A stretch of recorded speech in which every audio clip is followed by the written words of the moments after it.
not speaking, and utilize the chat and Q&A session to engage with our speakers and fellow participants. I want to inform all the participants that the presence form will be given at the end of this event. Please stay in this Zoom meeting room until the end and fill the presence as a requirement to get an e-certificate. Before we start, let's say basmalah together for the smooth running of this event. Bismillahirrahmanirrahim. We will start our schedule today with our national anthem, Indonesia Raya. Participants expected to be polite during this process.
Okay, thank you for your operator. Before we will start our schedule today. Moving on to our next agenda, we have a warm greetings from the Deputy Dean for Student and Alumni Affairs of Faculty of Economics, Universitas Negeri Jakarta, Dr. Indra Pahala, M.Si. Let's watch the video together.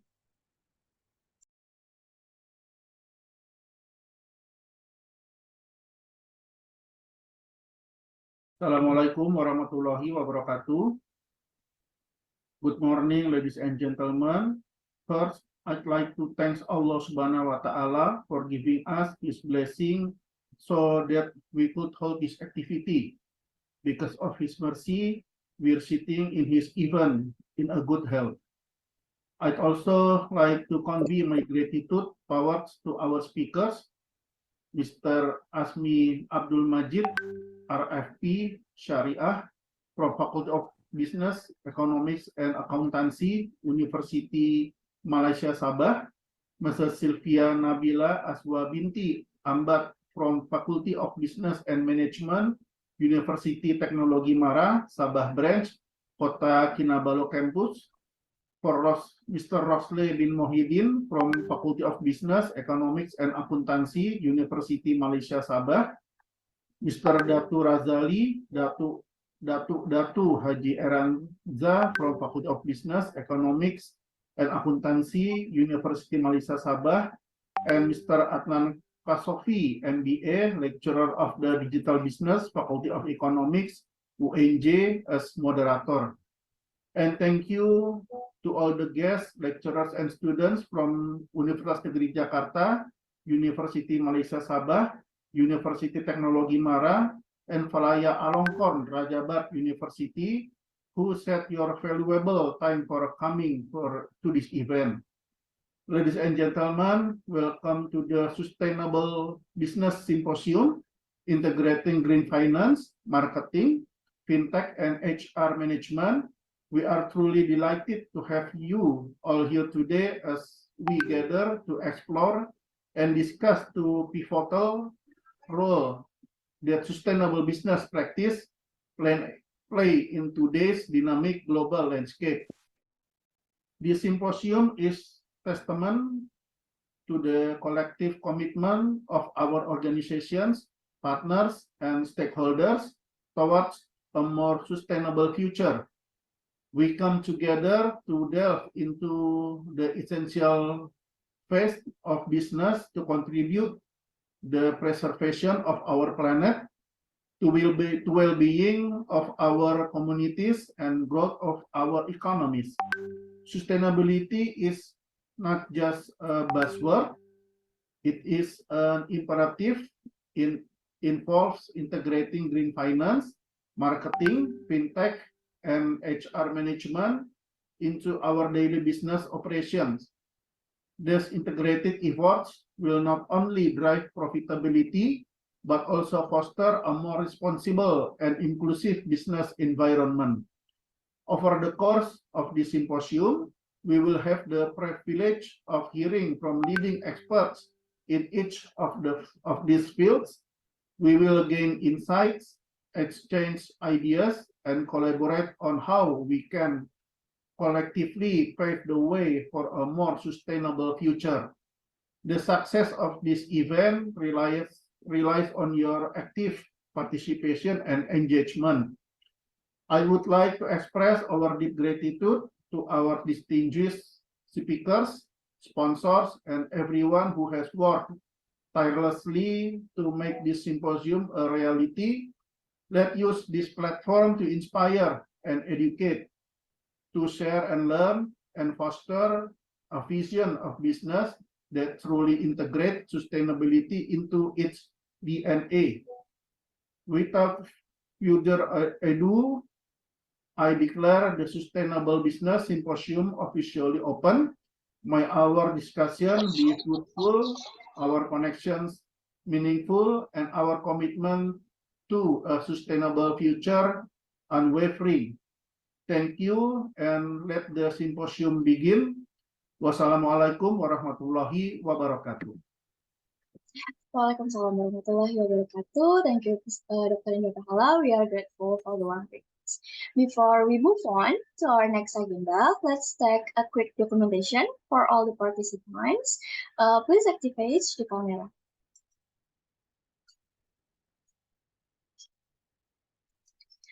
Okay, I will read the documentations. For slide one, 1, 2, 3. Okay, for the next slide, 1, 2, 3. Okay, okay. Thank you for all the participants that have activated your camera. And then now allow me to introduce our panel of distinguished speakers. Our panel of distinguished speakers has an impressive background in green finance, marketing, fintech, and HR management. Their expertise and keen insights will guide us through these remarkable sessions. Please join me in welcoming Mr. Azmi Majid, Ph.D. Shariah, Mrs. Sylvia Nabila Azwa Binti Ambad, Mr. Rosle Bin Mohidin, and Mr. Datu Razali, Datu Haji Eranza. Now, before we dive into our first session, allow me to introduce our esteemed moderator for today's symposium. Our moderator will guide us through the insightful discussions and ensure the smooth flow of our virtual event. Our moderator for this symposium is Mr. Adnan Kasofi, MBA. Mr. Adnan Kasofi is the lecturer of Digital Business Faculty of Economics Universitas Negeri Jakarta. Okay, I will read a quick CV of Adnan Kasofi, of Mr. Adnan Kasofi. Okay, Mr. Adnan Kasofi has experience as an expert advisor to Vice Chairman of People's Consultative Assembly of Republic and People's Consultative Assembly of Republic Indonesia as a Vice Chairman, and has been a junior researcher in Institute of International Management National Cengkong University, and also has been a senior associate at Accenture Malaysia. He has an International Master of Business and Administration at National Cengkong University and has a lot of publication about article and researcher. And with his vast experience and good understanding of sustainable business practices, he is the perfect guide for our journey today. Please join me in giving Mr. Adnan Kasofi a warm virtual welcome. Mr. Adnan Kasofi, the stage and time is now yours to lead us through this enriching experience. Okay, thanks to our MC, Naira. Today we are going to have awesome lecture from our distinguished speaker. In the very beginning, we will have Professor Azmi Abdul Majid.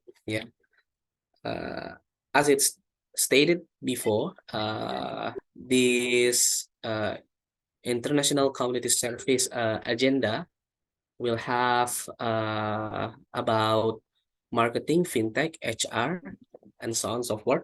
And in the very first beginning, we will have the Green Finance for Sustainable Growth will be delivered by Professor Azmi Abdul Majid, RFP, Shariah. I already received the CV from the organizer. This is the experience from Professor Azmi. I call Professor Azmi because Tuan Azmi is a lecturer in the Universiti Malaysia Sabah, so I call it Professor. And according to the CV, he has a several experience as a practitioner. Especially in finance. And now he is a lecturer in Universiti Malaysia Sabah. To make it short, the time is yours, Professor Azmi.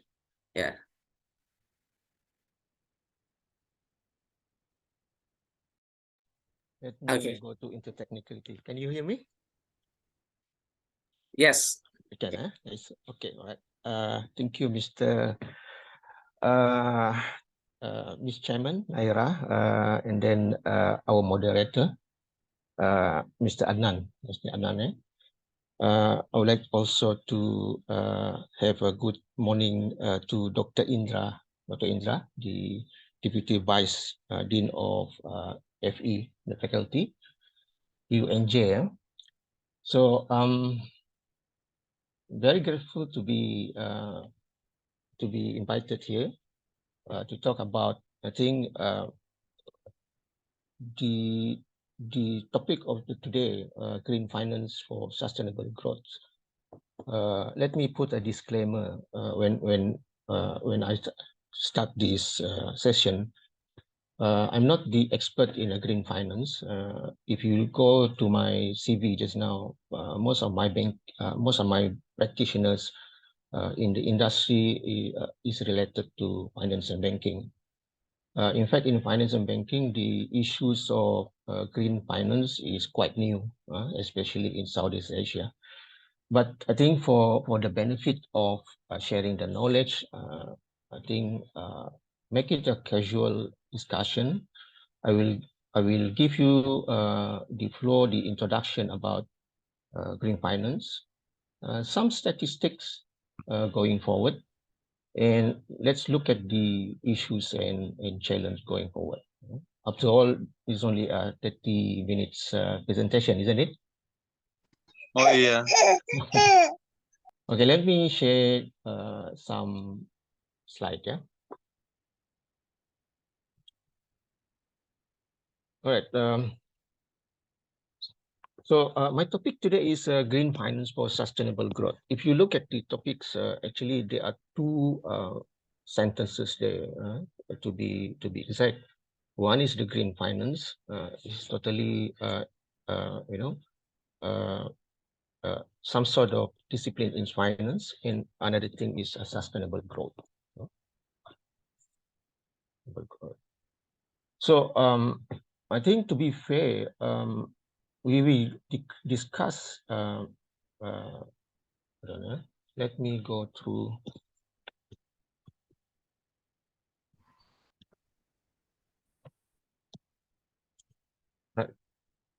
Can you see this second slide? Huh?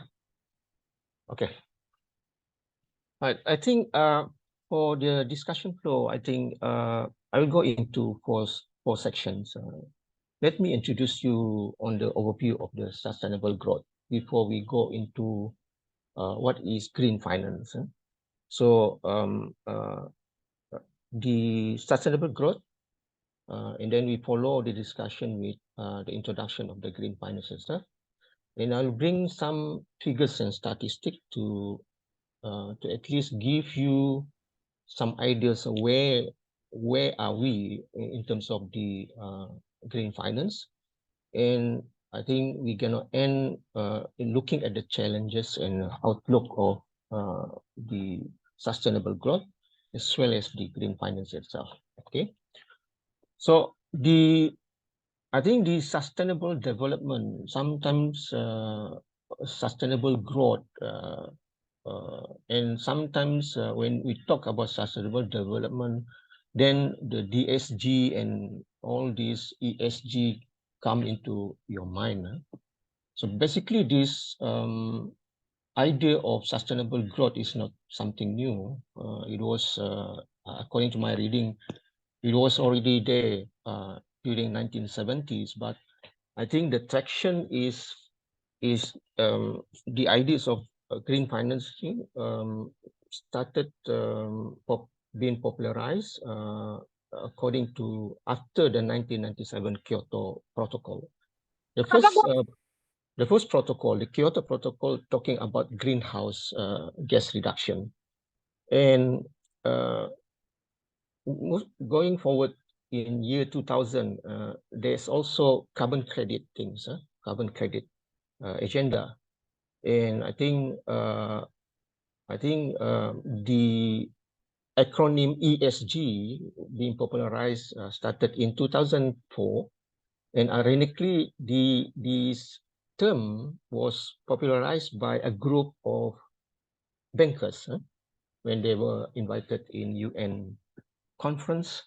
They talk about the recommendation integrating the ESG in the analysis, in the asset management, and the finance part, banking. And fast forward 2015, I think it is an important year where UN established the SDG, Sustainability Development Goals, with 17 key criteria, talking about sustainable growth in the future. And I think in 2019, Davos Manifesto was held, that talking about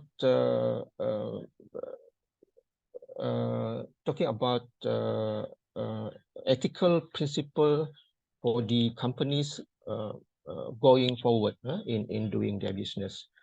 They also Paris Agreement, I remember in 2015, which central aim to respond to the climate change. All right, go back to the sustainable development. Basically, sustainable development or growth, it provides a framework to generate economic growth, but in the process of achieving this, we also looking at the social justice and exercise environmental protection. Okay, so it's very inclusive, and it's talking about equitable growth. Okay, so basically the principle of sustainable development is about future. Yeah, it's about future. It's about social justice and responsibility. Okay. This is, as I mentioned, UN established the Sustainable Development Goals in 2015. It was talking about 17 key criteria. In fact, in details, there are 169 specific targets within these goals, with I guess more than 230 unique indicators on how to achieve this sustainable goal. So this is important because when we talk about sustainable growth, then this is the key area going into that goals. So I would like to also touch on the perspective of Islam when we talk about sustainable growth, because I think, if to be fair, when I continue the slides after this, I want the audience to have some framework in our head that everything that is to be achieved in the sustainable growth is actually not something new when we look at the perspective of Islam. So in fact, if we go to the Quran and Hadith, it is already clear that the physical welfare and the spiritual connection between human and the environment, talking about the sustainable growth, is already there. There is around 500 verse in the Quran itself that specify how the human should interact with the environment, talking about the sustainable. So the only difference is that conventional sustainable growth is only talking about, I can say, a horizontal relationship between human and the environment, and human to the other humans. But with Islam, we also talking about vertical relationship as our responsibility towards our creator. So what I want to stress here is that sustainable growth is actually is the main objective of Islamic banking and Islamic finance. Talking from the perspective of me as a practitioner in Islamic banking. All right. So let us understand the sustainable growth first, because the sustainable growth and the green finance have their own issue. But let us look at the sustainable growth as a whole, and what is the issue when it comes to talking about sustainable growth in achieving sustainable growth. So we know that it's all about the sustainable growth is an economic issues and problems. So when we talk about economic, then scarcities come into place, because in economics we talk about resource being finite, and for that matter, the competition, the increasing and inefficient use of resource has somehow made us neglect the environment and the welfare of others. So this is where the climate change, the loss of biodiversity, pollution, poor health, and poverty is the price that we pay going into the going into the development. So when we talk about sustainable growth, we want to minimize the impact to the climate, to the biodiversity, to the environment as a whole. So the idea of sustainability is fundamentally about human interaction, the impact on the environment, and as a whole to reduce the social issues. So going forward, this is the challenges of sustainable development. I would say number one is war and instability. of course, it is very difficult to maintain civil society and well-being of people when there is war. So if you look at the Russia and Ukraine war, is already somehow impact the export of wheat and barley, since the Ukraine and Russia is the main producer of wheat and barley. And as a whole, because this is a connected world, so the food production and availability is also impacted. Number two, the challenge will be on the sustainability and availability. So it is very common that developed nation suggests us as a developing nation to be prudent, to be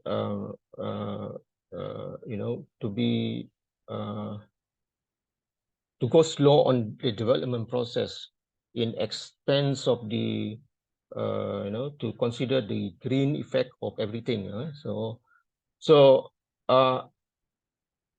this will raise a question whether when you talk about stability and availability, this raises the question whether it is possible and pragmatic for us to taking the advice in developing our country.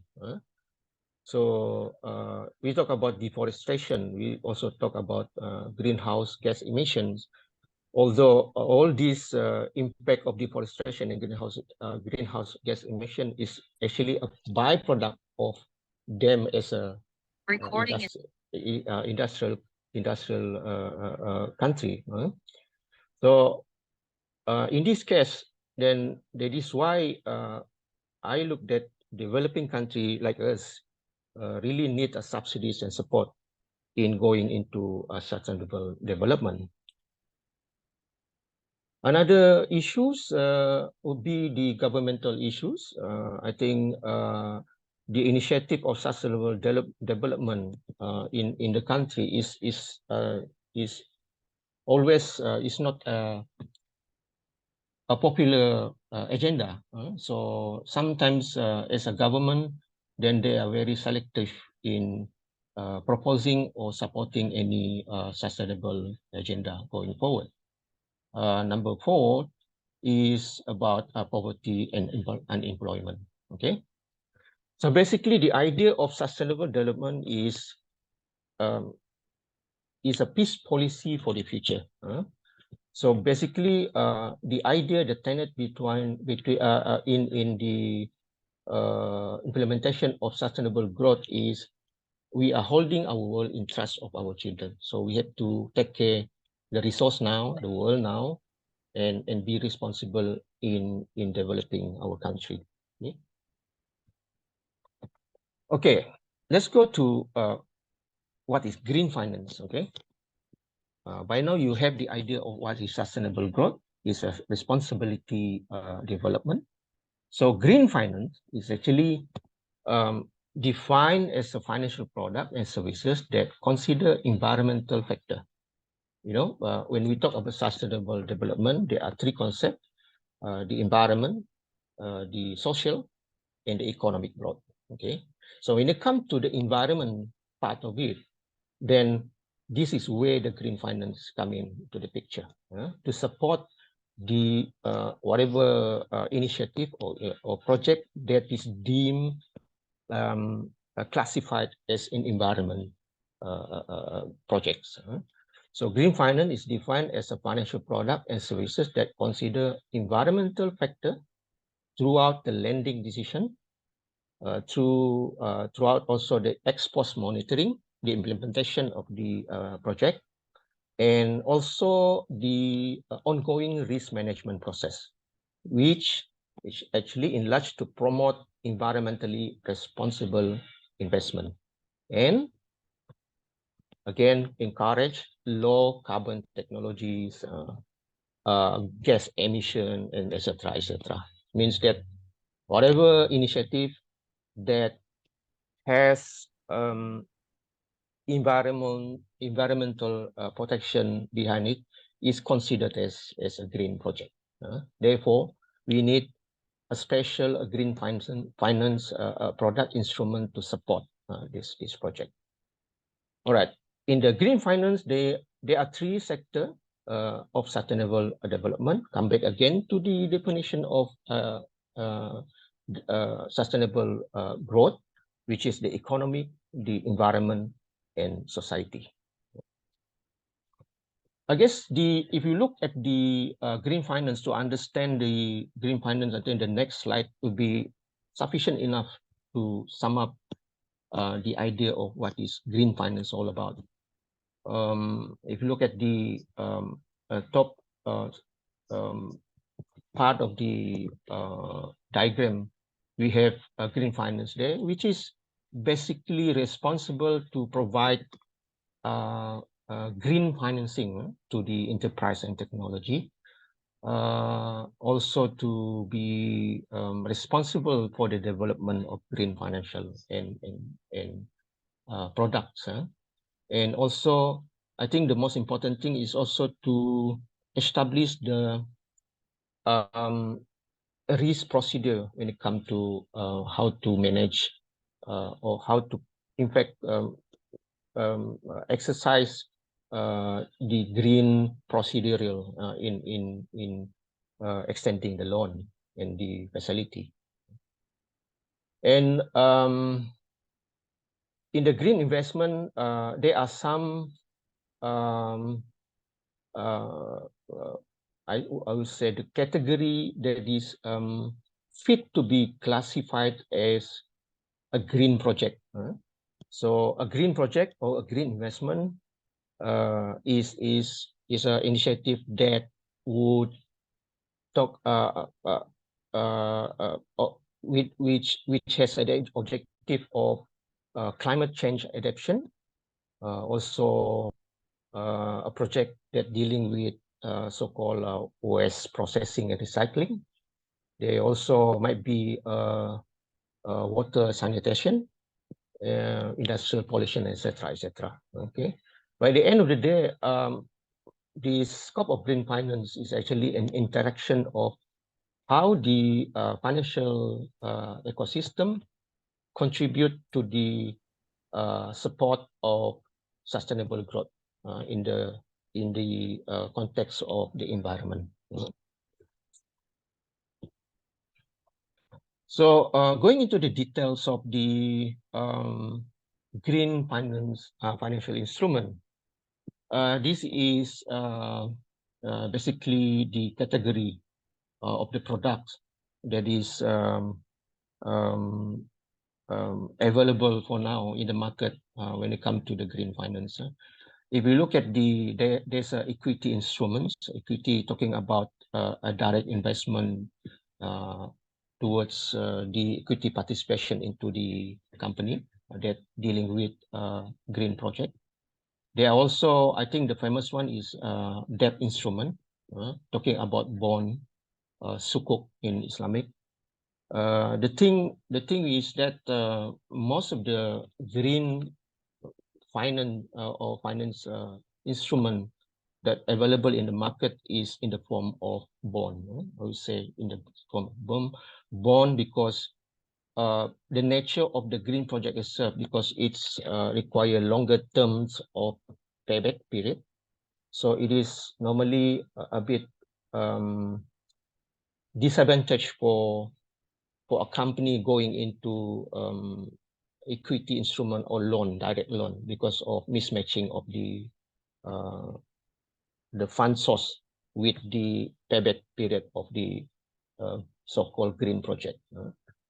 There are also debt and / equity type of green financial instrument. But basically, if you look at the category under the debt equity, it's also in the form of sukuk and perpetual bond, with some provision in conversion into maybe some equity participation in the company. But all I can say is that most of the green financial instrument in the financial market is in the form of bond. Let's go now into the reality on the market, looking at some of the statistics to support and to explore what's going on when it comes to the green finance. Okay? So this chart is sum up the sectorial needs for green finance going forward. I guess in the Asia region, if you can look there, the climate adjusted estimate of infrastructure. Climate adjusted estimate means refer to the green initiative, green project or green requirement. So this is the investment needs by sector and by region for development of Asia and in the Pacific, estimated up to 2030. There was, so if you can look there, of course, there's a lot of talking about a figure. There's a lot of fund needed to support so-called green project into the in the future, and most of the requirement will fall under power generation, because I think power is the most crucial factor if you talk about productions and industry. You can look here that there's a 56% estimated needs of green finance, with regards to the power generation. We talk about renewable energy, and so on and so forth. There also a requirement to support 32% in transport, and the others, there's also requirement to support water and telecommunication going forward. So this is the demand for future.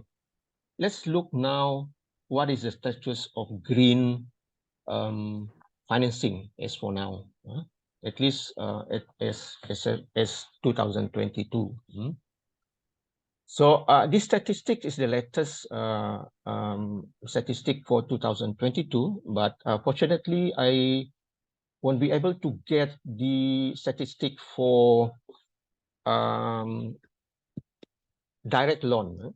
This is for bond, but I guess based on the statistic, bond accounted to around 75 to 80% of the green financing now because of the nature of mismatching of fund that I talked before.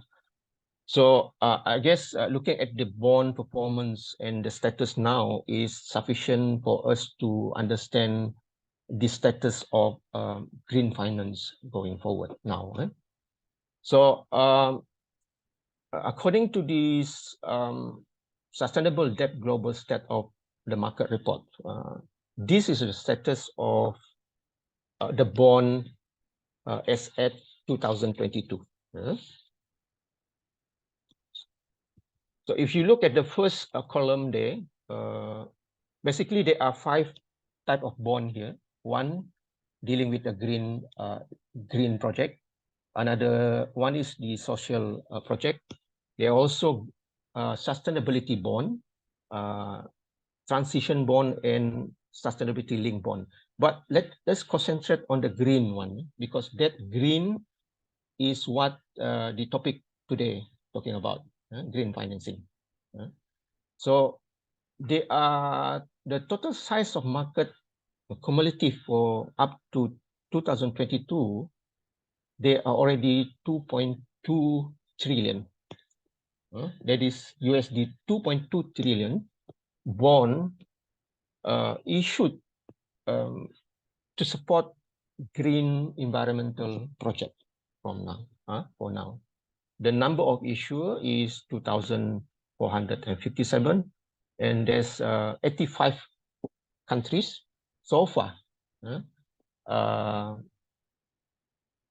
Has managed to issue a green related bond, or what we say a green finance instrument.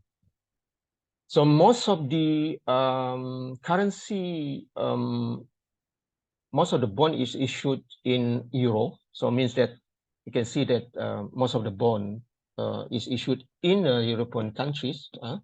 So basically, the green initiative are now championed by European countries, followed by USD at 29%. So if you look at the trajectory, what you call the development of the green finance bond, especially, so from 2015 we had to 2022, we can look at the steady growth of the total of bond, the volume of bond issued into the market. It was a steady growth from 2015 going into 2022. I think the first year that in 2022 it slightly dropped. I think that is because of the impact of Russia and Ukraine war, which basically increased the price of the fuel, and together with the impact of the COVID, it is basically shooting up the inflation rate. You know that in order for us to combat the inflation rate, one of the economic fiscal policy is to increase interest rate. So when the interest rate increase, then of course it is basically the opposite effect, giving the adverse impact into the bond. Basically, bond will be cheaper. Then I guess that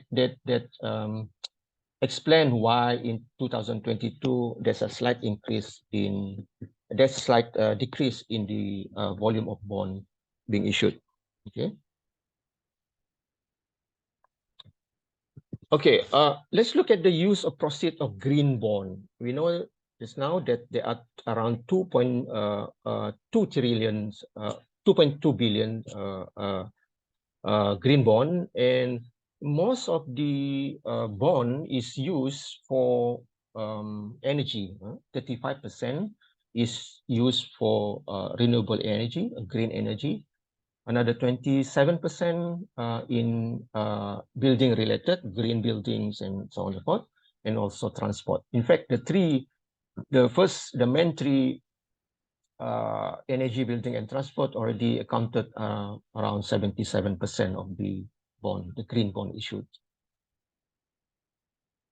When you look at the green bond issued by region, now I'm giving this statistic started with the macro. So we're going into a micro level where we're going to zoom into the region, and hopefully at the end of the day, we look at the Asian region. So this is the green bond issued by region. We can see that Europe is championing the amount issued, and followed by Asia Pacific. Asia Pacific is number 2. I think best or most of it is contributed by China alone. China is the main contributor of the bond issuance, the green bond issuance in Asia Pacific. So in terms of number of bond issued, the issuer Asia Pacific having the most issuers compared to Europe, means that we compared to Europe, Asia Pacific bond value or bond accumulated value is a bit smaller each of based on the issuers. Okay, the issuers of the green bond, basically we can see that the financial corporates is slowly accommodating the issuance of bond. Before this, bond is mostly a government-backed initiative, but I think through the implementation of supported policies in terms of exemption of tax and tax benefit, I think more and more financial corporates entity is considering bond or green bond as a part of their funding instrument. I think this issued by country. You can see that in 2022, I think China first time surpassed the USA as the main source of green debt. So that's why China is championing the issuance of green bond, not only in Asia Pacific region, but in the whole world. Right? Okay, this is the issuance of green bond in Asian country.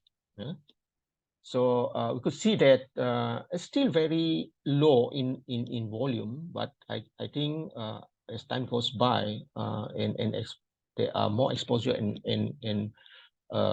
incentive by government and so forth and so forth, supporting policies, we would see that the issuance of bond in the future will be improving. So I think Singapore is championing the issuance of the green bond volume in Asian, followed by Indonesia. Indonesia is having 6.4 billion already. But in terms of number of deals, Malaysia come up first with 218 number of deals of green bond.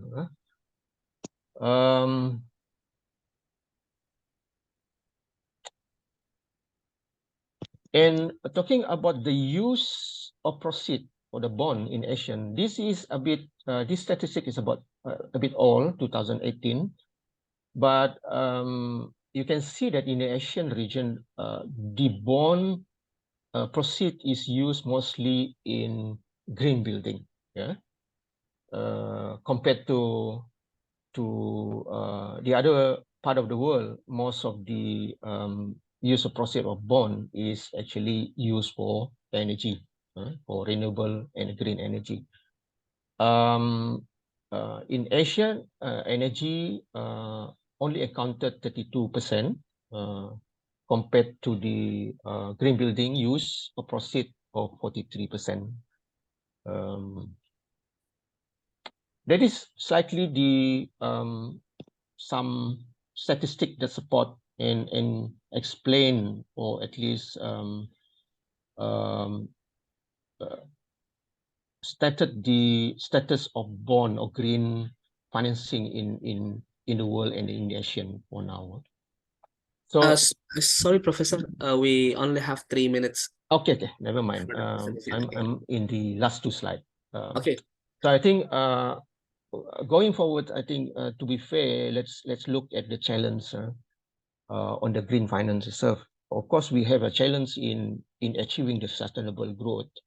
That is a macro challenge, but I think when we look at the finance, green finance itself, there also a micro challenge in implementing and developing, the green finance itself. The first one is, we talk about the green finance initiative is considered relatively new concept. So there are, of course, needs for better exposure, a greater public awareness, not only on the green finance, but the green initiative as far as the public is concerned. We talk about, let's say, energy conservation and so on and so forth.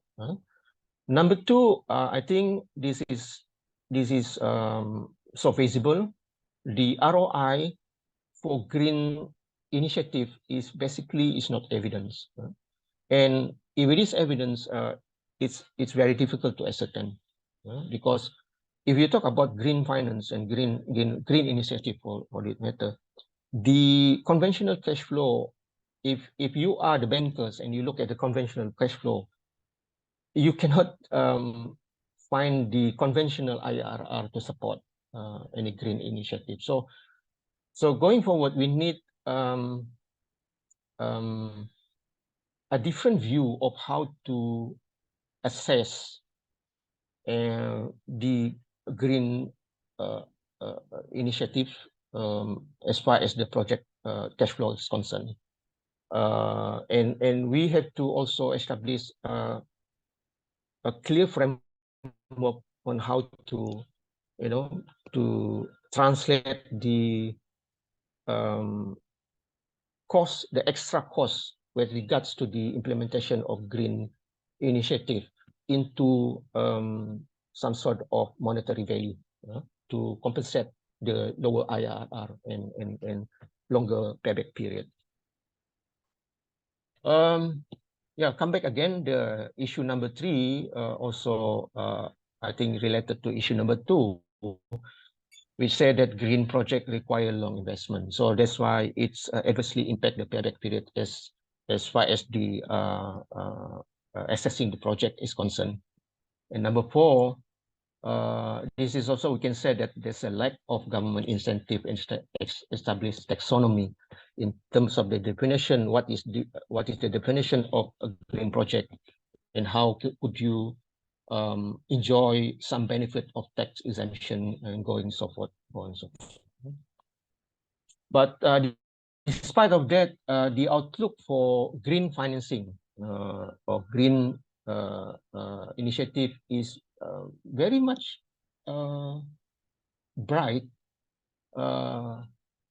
based on the assumption that the GSS plus bond, for now we have a combine of around 858 billion. They are projecting the cumulative total will be 3.7 trillion in 2025. I think it will be very much depending on the government support to the green industry. So the government support will include the formation of policy, supporting policies, not only in the implementer that will benefit the corporates that engage into green initiative, but also to the banks and financial institutions who will extend the green financing. I think with that, that will end up my short presentation on green finance and sustainable growth. All right, thank you. Okay, thank you, Professor. I think we just give applause for Professor Azmi, for the presentations. This is the interesting topic that we have in the very beginning in this morning about the green finance, green finance. In the very beginning, Professor Azmi briefly talked about the sustainable development and then move to green finance. And as we saw before, there is shifting from the, build the building to the build the and clean sector energy. Okay, I think that's all. Yeah. Any other question from our participants today? If you have any questions, please raise your hand. Hello, Assalamualaikum. Can you hear me? Yes, I do. Waalaikumsalam warahmatullahi. Okay. Yeah, good morning. I'm Irfin from UiTM Sabah, Kota Kinabalu, Malaysia. I have a not question, kind of what is looking into the green finance, green marketing, and so on. I believe that there are more involvement into like big companies, okay, and the involvement of the governments and so on. But then, according to the data of Malaysia's players, business players, like 97%. Okay, I'm looking into Malaysia only. According to the data, okay, 97% of Malaysian business players are SMEs. So I believe that SMEs in Malaysia, they have the difficulty in terms of applying the green the green finance or whatsoever, due to the reason of the cost and then and other things, okay, and maybe in terms of initiative by the government, the lack of the initiative is what you mentioned just now. and other awareness. Okay, so I hope that what do you think about the government's going to be maybe helping or maybe making it happens, especially to these 97% of the SMEs players in Malaysia. Yeah, that's my question, Doctor. Okay, thank you. I think Mm.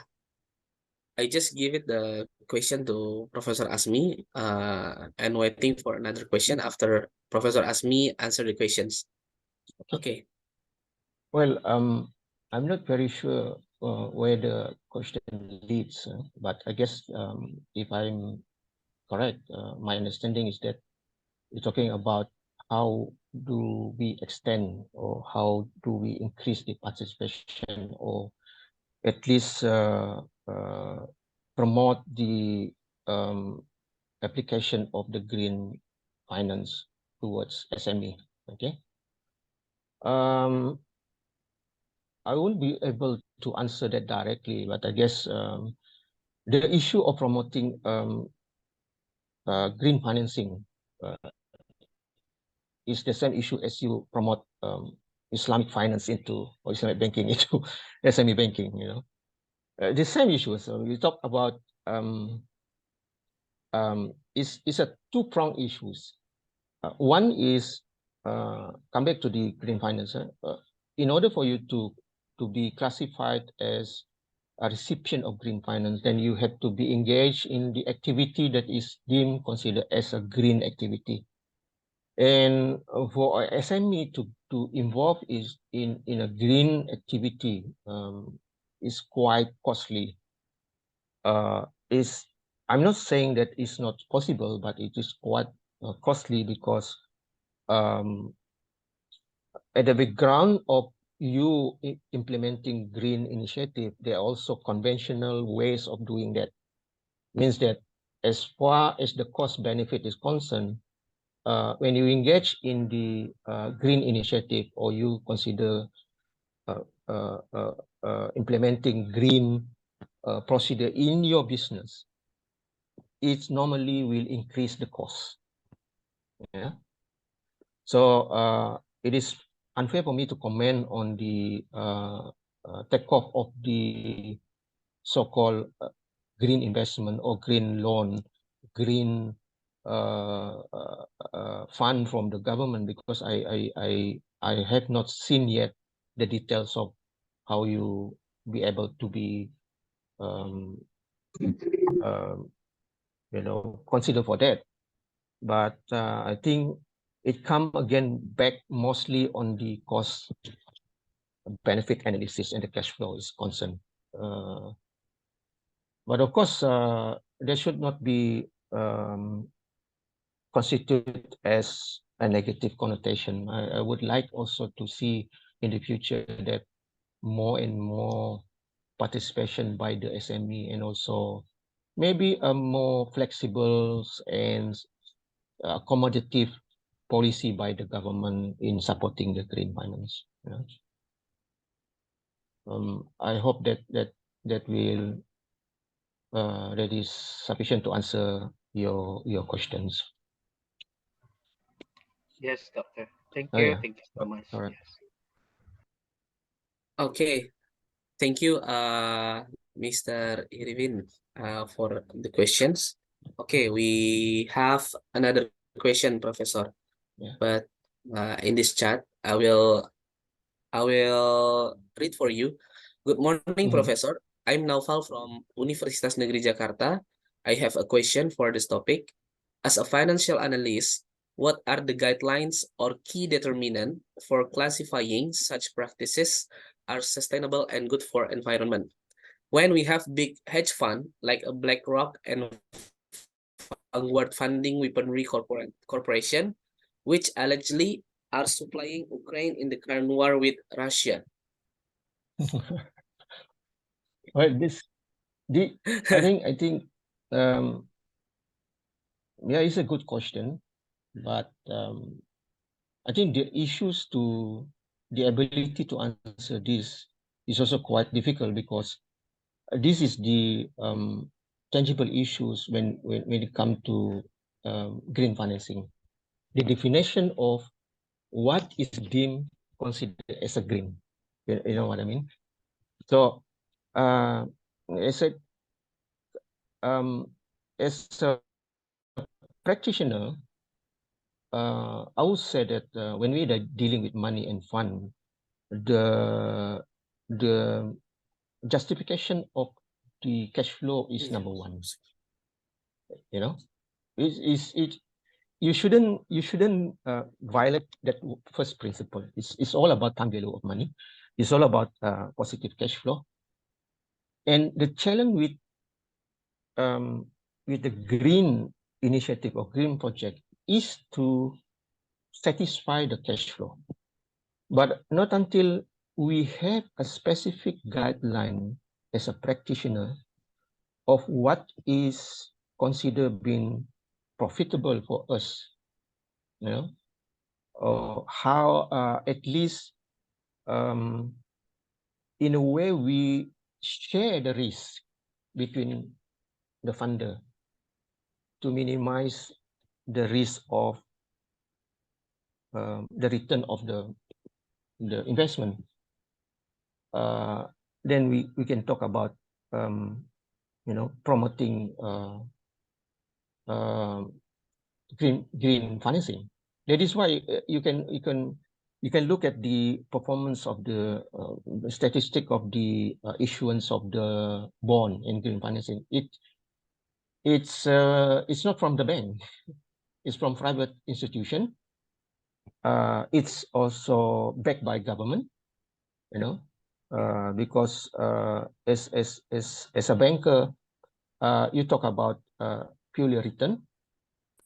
Ironically, ESG is being promoted by the banker, but they are the one who very difficult to, you know, to giving the money because of the cash flow. One, number two is because of the mismatch of the fund, because the premise is the bank operate on the deposit money of the depositor, and depositor is a short to mid-term kind of fund, while most of the green project is for long term.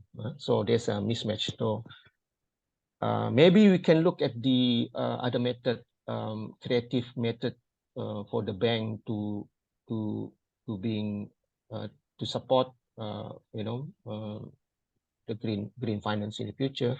Maybe a syndication, maybe maybe a syndication, a combination of fund between various banks to support this initiative. Okay. Yeah, thanks, Professor. I hope the answer from the Professor Azmi satisfy Noval, ya. Okay. I think before we move to another topic, we will have take a picture together, Professor. Alright. Oke, mungkin bisa minta tolong sama ini ya, sama operator. Kita foto dulu berdua, nanti habis itu foto rame-rame ya. Operatornya siapa nih? Halo Naira. Ada Sylvia, Pak Adnan. Oh gitu, oke. Mbak Sylvia boleh di take picture dulu berdua sama Profesor Azmi ya. Dikasih aba-aba ya. Habis itu nanti kita take picture bersama-sama.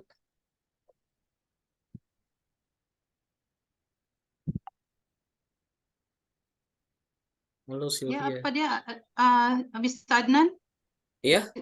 Sorry for Apa dia? it's not you, Dr. Sylvia. It's our students. Oh, Yeah, okay, no, sorry. it's not you, Dr. Sylvia. Okay. Because Same the name. name is same. Okay. Okay. Yes, sorry. Excuse me, Dr. Sylvia. Oke, Mbak Sylvia, boleh dibantu mungkin? Pak Mr. Adnan, I will help for the recommendation. Oke. Okay, 1, 2, 3. Okay, one more. 1, 2, 3. Oke. Semuanya sekarang Mbak Sylvia. gitu. Mau semuanya apa gimana? Oke. Ini for all participants ya. 1, 2, 3. Oke. Sudah Pak.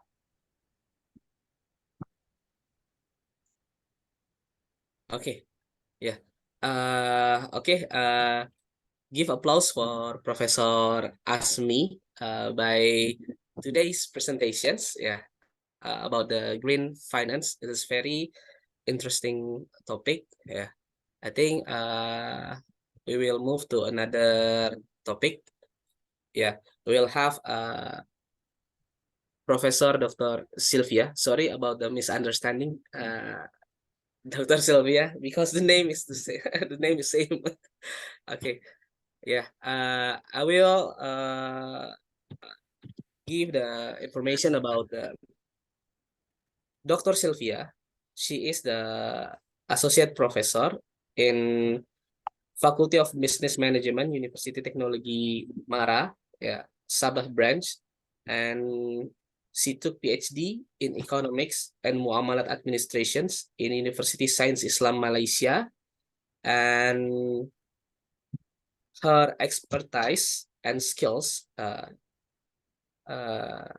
entrepreneurship and management, and for the skill and expertise, he has entrepreneurship and marketing consultant as expertise, and then structural equation modeling partially square using smart PLS for the skills. Yeah, speaker for research methodology, seminar and research proposal development, and then trainer for ebook writing and publications.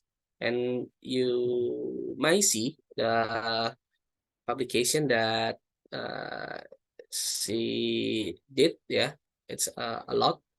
Okay, I think that's all for the Professor Sylvia introductions. Yeah, I think to make it short, the time is yours, Professor Sylvia. Yes. Yeah. It's my turn. Thank you very much to our moderator, Mr. Adnan, for the very good job in moderating this session. Assalamualaikum and good morning. Good morning, everyone. Let me share my screen. Okay, please enable me to share my screen because this screen is unable. Can you please help me to enable sharing? Is the moderator? Sure. Allow me to share. Okay, allow me. Everyone, okay. Now you can share your screen. All right. All right.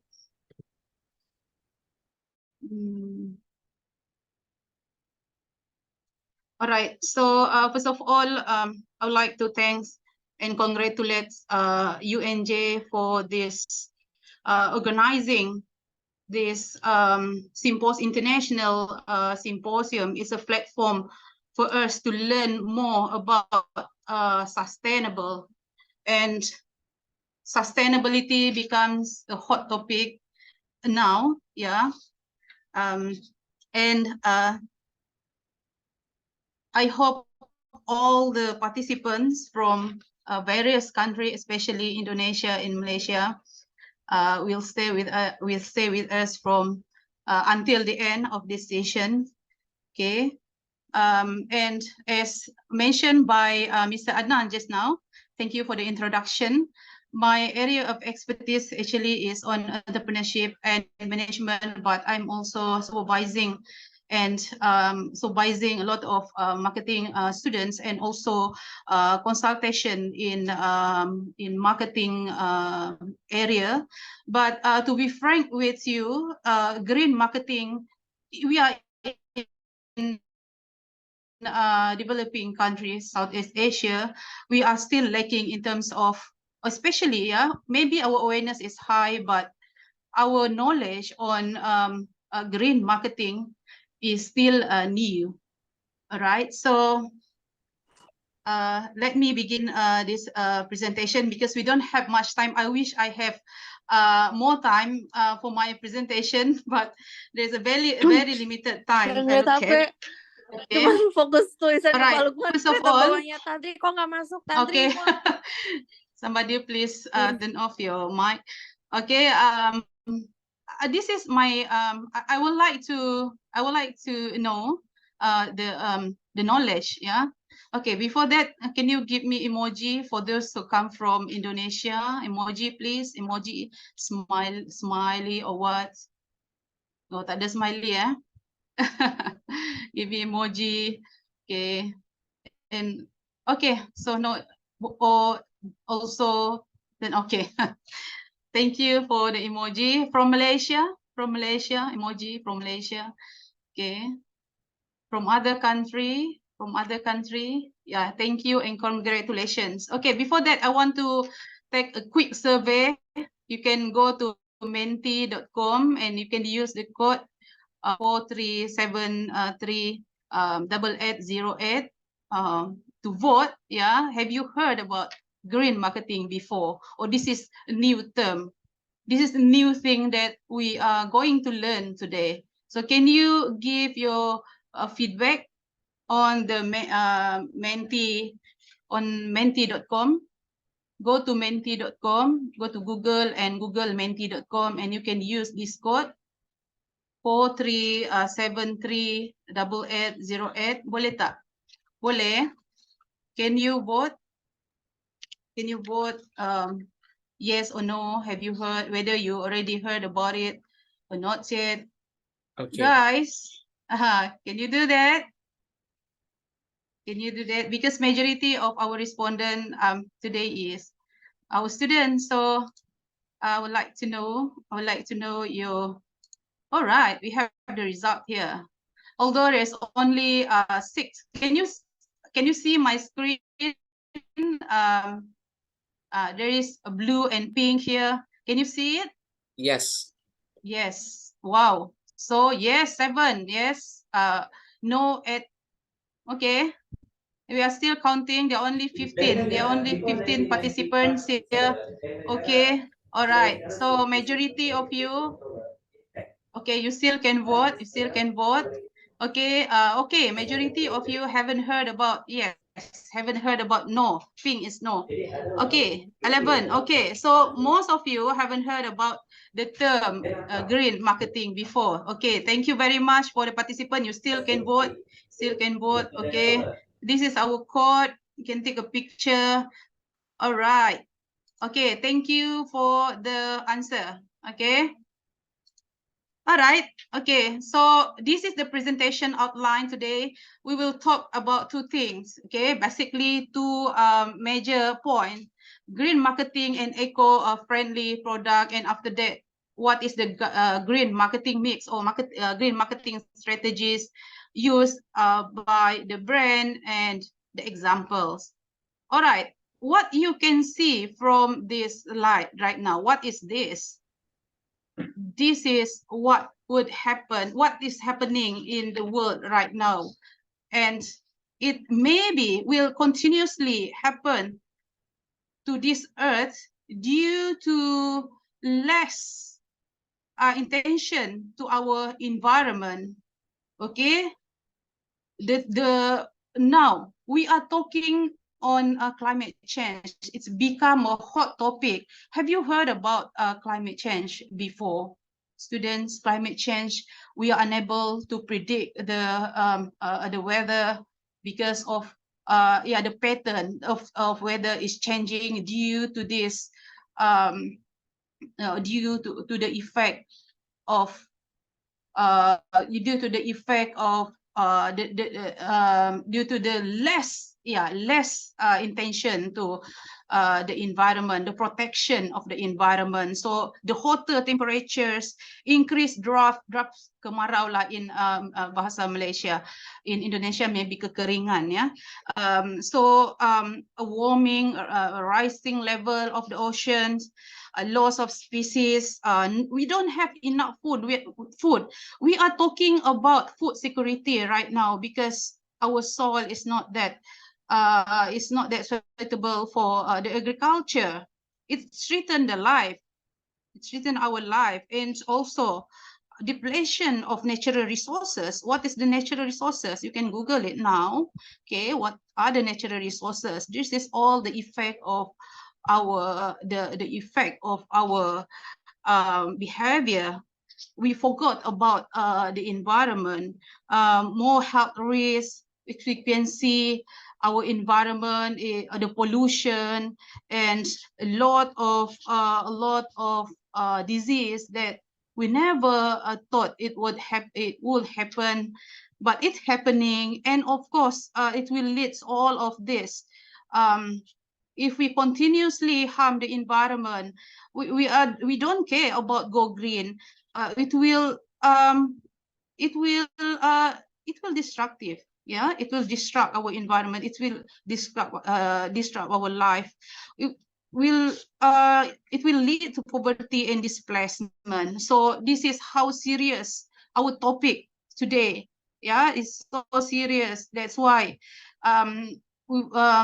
this is a very good effort from UNJ to organize this kind of program. Okay, so who is this? This is ex-CEO and a book writer, Paul Polman, Unilever ex-CEO. Unilever is a big corporation, a big company that are producing all this, here, all this brand, Comfort, Rexona, Sunsilk, Planta. We are using this every day, the household products and personal care. So according to Paul Polman, we cannot choose between economic growth and sustainability. We must have both. Okay, this is why we need to consider, we need to pay attention on go green. And now we are talking about green marketing. Okay, why we need to go green? Okay, please, can you please turn on the microphone?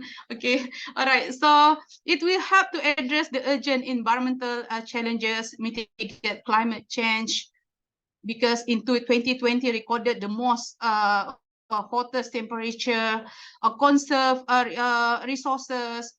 Okay, the natural resources, we have to maintain it. Essential for building a more sustainable, resilient, and healthier future. Okay, it's affect our life, our health, and our well-being. That's why we need to support this green initiative. So what is actually the green marketing? Okay, this, of course, if you Google, if you read the literatures, there's a lot of definition of green marketing. There's a lot. Okay, basically, the green marketing is the effort by a company to design, to promote, price, and distribute products in a manner that promotes environmental protection. They are not only using a claim that they are health. They cannot simply say that they are eco-friendly, but they must make sure that the product or the service is also not harmful to the environment. It's very important. So this is the evolution of how we come out with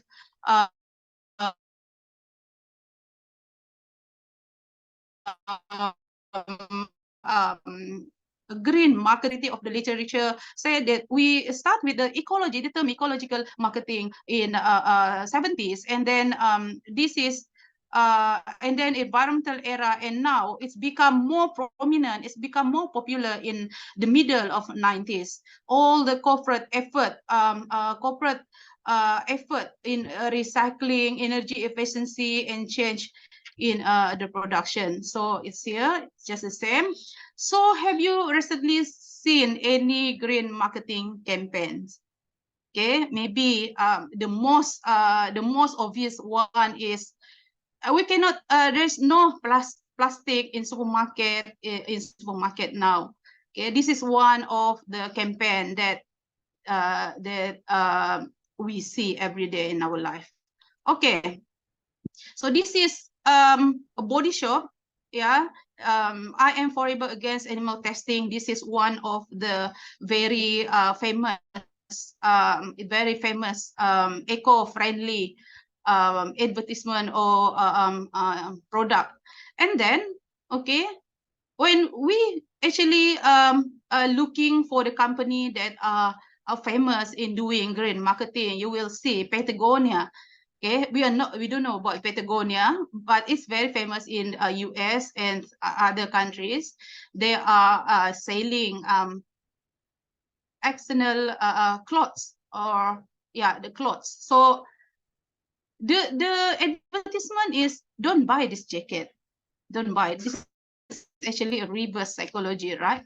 When we see what is on your mind when you see this advertisement, of course we are getting curious. Why we cannot buy? You're supposed to promote your product and ask people to buy. But this is one of the remarkable advertisement done by Patagonia, this company. Why in 2011 in Black Friday is very famous in the US. It's a day after Thanksgiving. They're giving a lot of discount and people are lining up outside of the store to buy. And in 2011, this until now, this is the most, this is the most unforgettable advertisement from this company. Don't buy, because if you don't need it, don't buy. Even though it's cheap, but don't buy, because it will pile up. You will have more clothes in your house, and of course eventually you will throw it away. So this is one of the this is one of the initiative from this famous company Patagonia. Okay, so are you agree with this? Where are you now? Are you Gen Z? Gen Z is age 15 to 20, and millennial from 21 to 34, Gen X 35. So this is actually quite old, 2017 survey. I couldn't find the latest one, but a lot of people citing this, and the highest awareness on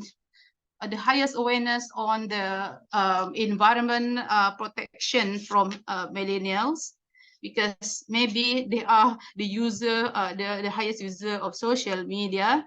And in terms of trends in marketing, trends in green marketing, they are increasing trend in terms of the willingness to pay for sustainable products or eco products. So that is why a lot of companies have to shift from the traditional marketing to green marketing, due to the due to the demand from the customer. They are demanding eco friendly product due to a lot of environmental issue. Yeah, we are also experiencing it now. It's hotter than before, and of course our air is polluted. Okay, we will move on to the next slide. So what is the importance of green marketing? In this slide, we will look into three areas, which is to the environmental. Of course, it's environmental conservation. It will reduce greenhouse gas emissions when the company practice this green marketing, because green marketing it is advisable to, of course, the whole supply chain must practice the green marketing. And plastic reduction, as we know, plastic is non-biodegradable. If it's non-biodegradable, it will stay forever in the earth. So if we reduce the use of this plastic, it will protect the environment. You just imagine our earth full of plastic. What happened to our soil? What happened to the sea? Okay, so for business, of course, it will the revenue boost, because of the ability of the green product to increase sales and revenue by satisfying customer preferences. And then cost efficiency. It can lower the production through the use of low cost raw material, recycle and so on. And of course, in terms of brand enhancement, building a positive brand image. Brand is very important. How you portray your image, image to the customer, and differentiate yourself with other competitors, and demonstrating commitment to eco-friendly product. And of course, with the government support, you can access to maybe reduction in tax, subsidy, loan, and so on. Okay, and business growth. There's a potential for this business.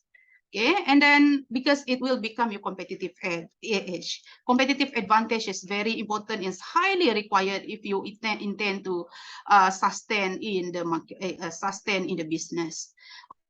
All right, so another challenge, initial cost and lower profit. Of course, at the beginning of this initiative, the investment in R&D is quite high. The product and technology can be more expensive, and then customer may be hesitant to pay higher price. Lack of standardization. This is also an issue where lack of standardized criteria for authenticating green marketing claims and ensuring accuracy. How do we standardize that this product is green, this product is eco-friendly? Actually, we are lacking in terms of this. In the certification process, eco-friendly product also require regulatory oversight to build credibility. Okay, I will talk about this later. Limited awareness. Okay, this is also the challenge to the company, because of it's new, the concept of green marketing. Based on the survey just now, majority of the participants here is never heard about green marketing before. Actually, you know, but maybe the concept is quite new. So limited awareness about the environmental issue and solutions, and spreading awareness take effort. There's a lot of research.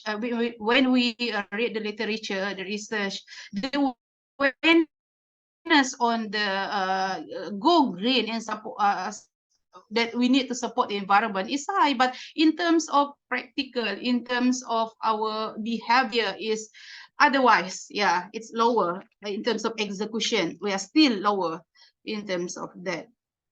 Okay. Another challenge is increased competition. Of course, companies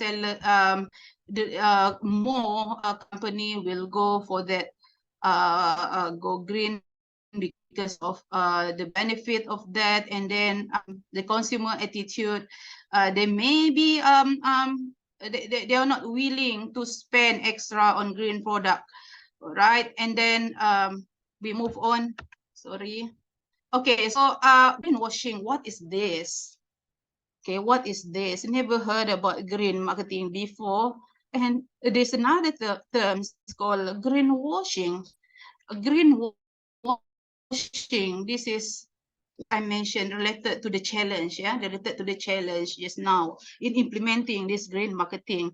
Greenwashing means the process of making false or misleading environmental claims to mislead consumers, meaning to say you are claiming that you are eco-friendly, you are supporting the environment, but actually you are not. There's a lot of issue, actually there's a lot of issue on greenwashing. Yeah, greenwashing. So example, this company, this is Windex Vinegar Ocean Plastic.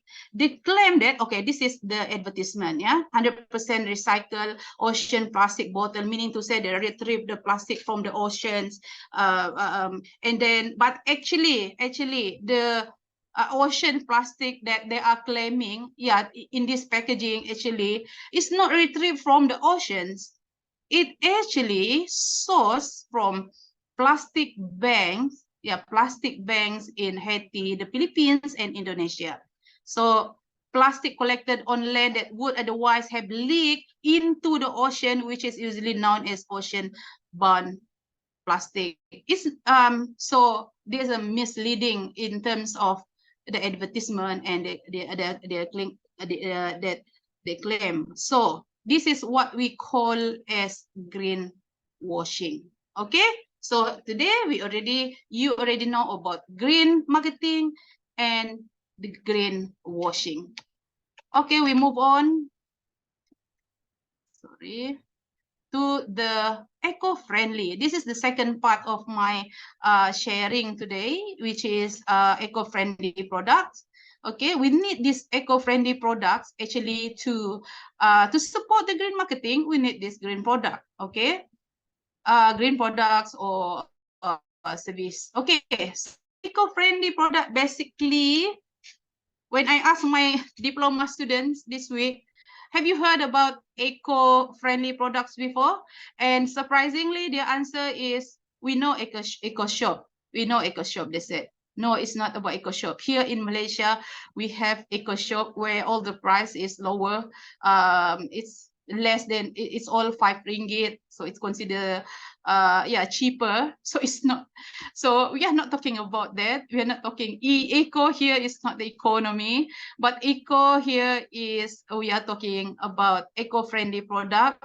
The short for ecological. Ecology means relationship between the living organism and its environment, right? But here, ecological friendly products are items that are designed, produced, and used in a way that minimize the negative impact on the environment. So how do we know that our product is eco-friendly? Okay, eco, not eco, the product that are cheaper, but we are talking about the eco-friendly, friendly to the environment, grown naturally. Okay, grown naturally, recyclable. We can recycle, we can reuse. It's biodegradable. If you throw it, it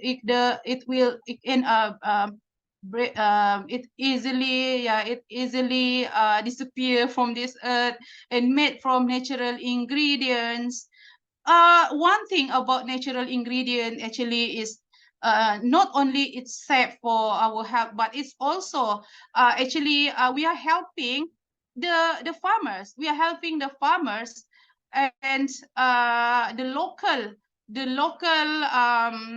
local business, yeah, to thrive, because we are buying from natural resources. They plant it, and we are supporting them. So it's good. This is one of the characteristic, and also contain recycled materials and non-toxic materials. So Indonesia is one of the largest supporter of natural dyes, yeah, in the world. So that is good. That is a good move. That's a good initiative. Okay, non-toxic material and its natural ingredients is grown naturally, and approved chemical content, and do not harm or pollute the environment, and not tested on animal like what Body Shop did, and use eco-friendly packaging. What's the meaning if we use eco-friendly product but we still use the plastic, right? So now we move on. This is the question that we all need to think. What eco-friendly product innovation have you seen recently that impressed you? Okay, we have 5 more minutes. 5 more minutes. Okay. All right. So this is the example of all the. It's very beautiful, and it's it's made from the natural. It's from bamboo, from the coconut, and it's also green hotel. We're talking about green hotel now. Okay, I'll just skip this one. Okay, so key factors. What is driving the consumer to purchase this green purchase? Of course, we need to, as a marketing, the company need to make sure that the customer have this conciseness. What is conciseness? Green conciseness. The degree to which consumers are concerned about environment-related problem and are willing to adopt the measure to resolve such problem. That's why at the beginning of my slide, I start with the effect if we don't go green. So that is green conciseness. Green knowledge. We also need to know the relationship between the natural environment and its ecosystem. It's very important. Green awareness. We need to know our knowledge on green product. In situational factors, we also, as the hotel just now, the hotel, green hotel. The environment, the friendly employee behavior and product attributes. And this is another one, green marketing mix strategy. So there are two things in green marketing strategy. We need to create the product satisfy the consumer needs with minimal negative perception about the benefits of going green. So when we talk about green marketing mix, the conventional or the traditional marketing is the basic one is 4 Ps, right? Place, product, promotion, and so on. So here, product innovation, green promotion. We also have the green branding.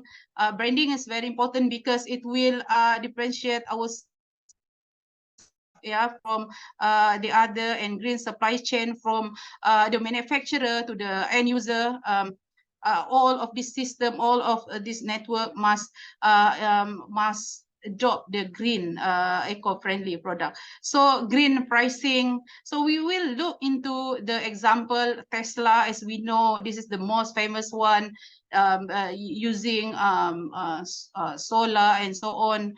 They are really supporting about the environment and what happened to their sales, what happened to the image, a brand. They become famous. Okay, segmentation and the go green. This is from Toyota.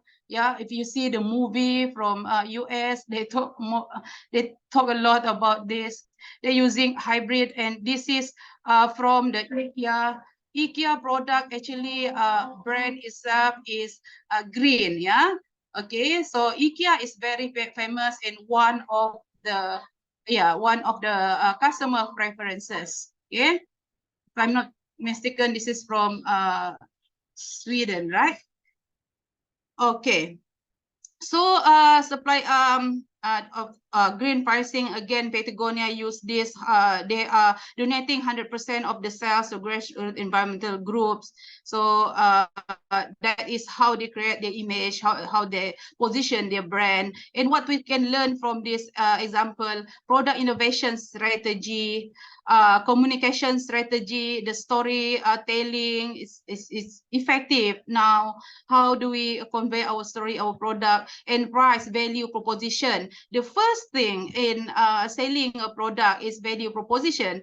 What we can solve the people's problem, or what we can offer differently as compared to our competitors. So this is the first thing that the entrepreneur need to know. So if you use the green marketing, then we already become unique from as compared to our competitors. So distribution and access, stakeholder engagement, we have to do a collaboration, we have to do a CSR. So in the conclusion, green marketing is crucial for business today. Whether we like it or not, we need to go green, because it's not only differentiate our company from other competitors, but also we are protecting the environment. This is our moral obligations, and this is our responsibility. So if you want to share your experience, a question, you can do after this. And this is the last one from me. There are two things in life you are in total control over your attitude and your effort. So start from now on, we need to really committed in helping to protect our environment. With that, that's all from me. Thank you very much. Yeah, thank you, Professor Sylvia. Give applause Thank for you. Professor Sylvia. This is the very interesting topic, because one of my field is also marketing, a part of information system as well. And yeah, as you told before, there are two things that I remember. First, it will waste if you have a green marketing or green advertising if your product is not eco-friendly. And the challenges of the green marketing is the product is having a higher price, yeah, like a body shop. When you come to body shop and you see Yes. the product, oh my goodness, yeah, the price is Yeah. very high. Of course, Yeah, that is the challenge. yeah, that's very challenging for the green marketing. Yes. Okay, I think that's all. Any other questions, or maybe you want share the story Yes. about marketing or experience about green marketing from all of you? Please raise your hand. Okay, We have one question, Professor. I'll read for you. Yeah. Assalamualaikum warahmatullahi wabarakatuh. Yeah. My name is Faldi Azwar from Universitas Negeri Jakarta. Yeah. May I ask whether green marketing is new approach to sustainable development? So, what if green marketing fails? Is the government expected to act as a corrector and enforcer of market failure in the face of social pressure? Thank you, Mr. Adnan. It was a very good question from Faldi. I think he is a student, maybe. Sorry, if you are a lecturer. Okay. Yeah. Whether green marketing is a new approach to sustainable development, actually, as I mentioned just now, it started in 70s actually, and it's getting popularity in middle of 90s. So actually it's not really new. It started in 70s, but the term, of course, the term is different, but it's existed in 70s. But what happened? Government expected as a corrector enforcer is also a very good question. In a developed country like Korea, if you know, in the street, they don't have a single a single waste on the road because the enforcement of the government. Recently I went to Thailand, also very clean city, because of the enforcement from the government. They give of course they give reward for those who are doing the 3R, and also if you don't do it, they will give punishment. So it's a very good movement. But other countries such as in Malaysia, actually we are aware of this, but the enforcement is, we are still lacking in terms of enforcement. I think similar with Indonesia. In Malaysia, only I think only two state that really, not state, it's a district, it's give enforcement punishment for those who don't recycle. And we can see that we are lacking in terms of the recycle bin. Yeah, we don't see it everywhere. We are only see, so from that we are not really, we are not really we're not really on that good in terms of the execution of this environment protection. However, I remember in 2017, when I worked with industry, one of the company in Japan, they are buying the carbon from us in developing country because they are manufacturer and they cannot they help other by doing CSR, because they don't have choice in terms of this emission and so on. They can only reduce, but as a compensation, they buy the carbon from us, from the developing country. This is all initiative done. But of course, we are different, developing and developed country. In developed country, much more, the rules and regulations is much more in place compared to developing country. That is, am I answering your question? I hope that your answer is satisfying Faldi's questions. Yeah, for me, yeah, in Indonesia, like enforcement is not really works, but I think the government should teach the citizens about the green knowledge that you mentioned before. True. Before we do enforcement. Yeah. Okay. Okay, I think we still have a time for one questions. Any May I? other questions from all of you? Yes, Yes. sure. May I, Mr. Adnan? Hello, Dr. Bell. Hi. Yes. Few times ago in Indonesia, it is viral about thrifting shop or thrifting goods. Yes. Is it the same concept of eco shop that you mentioned before? And what is your opinion about it?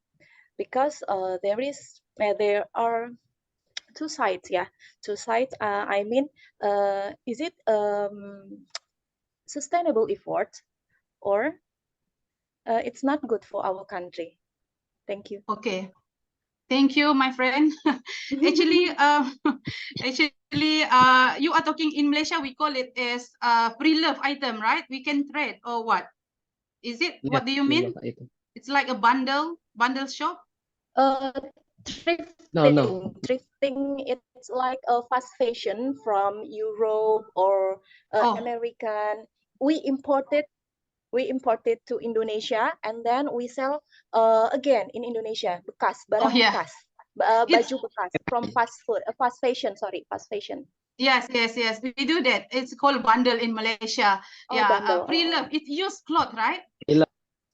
Yeah, pre-love. Yeah, pre-love. Okay.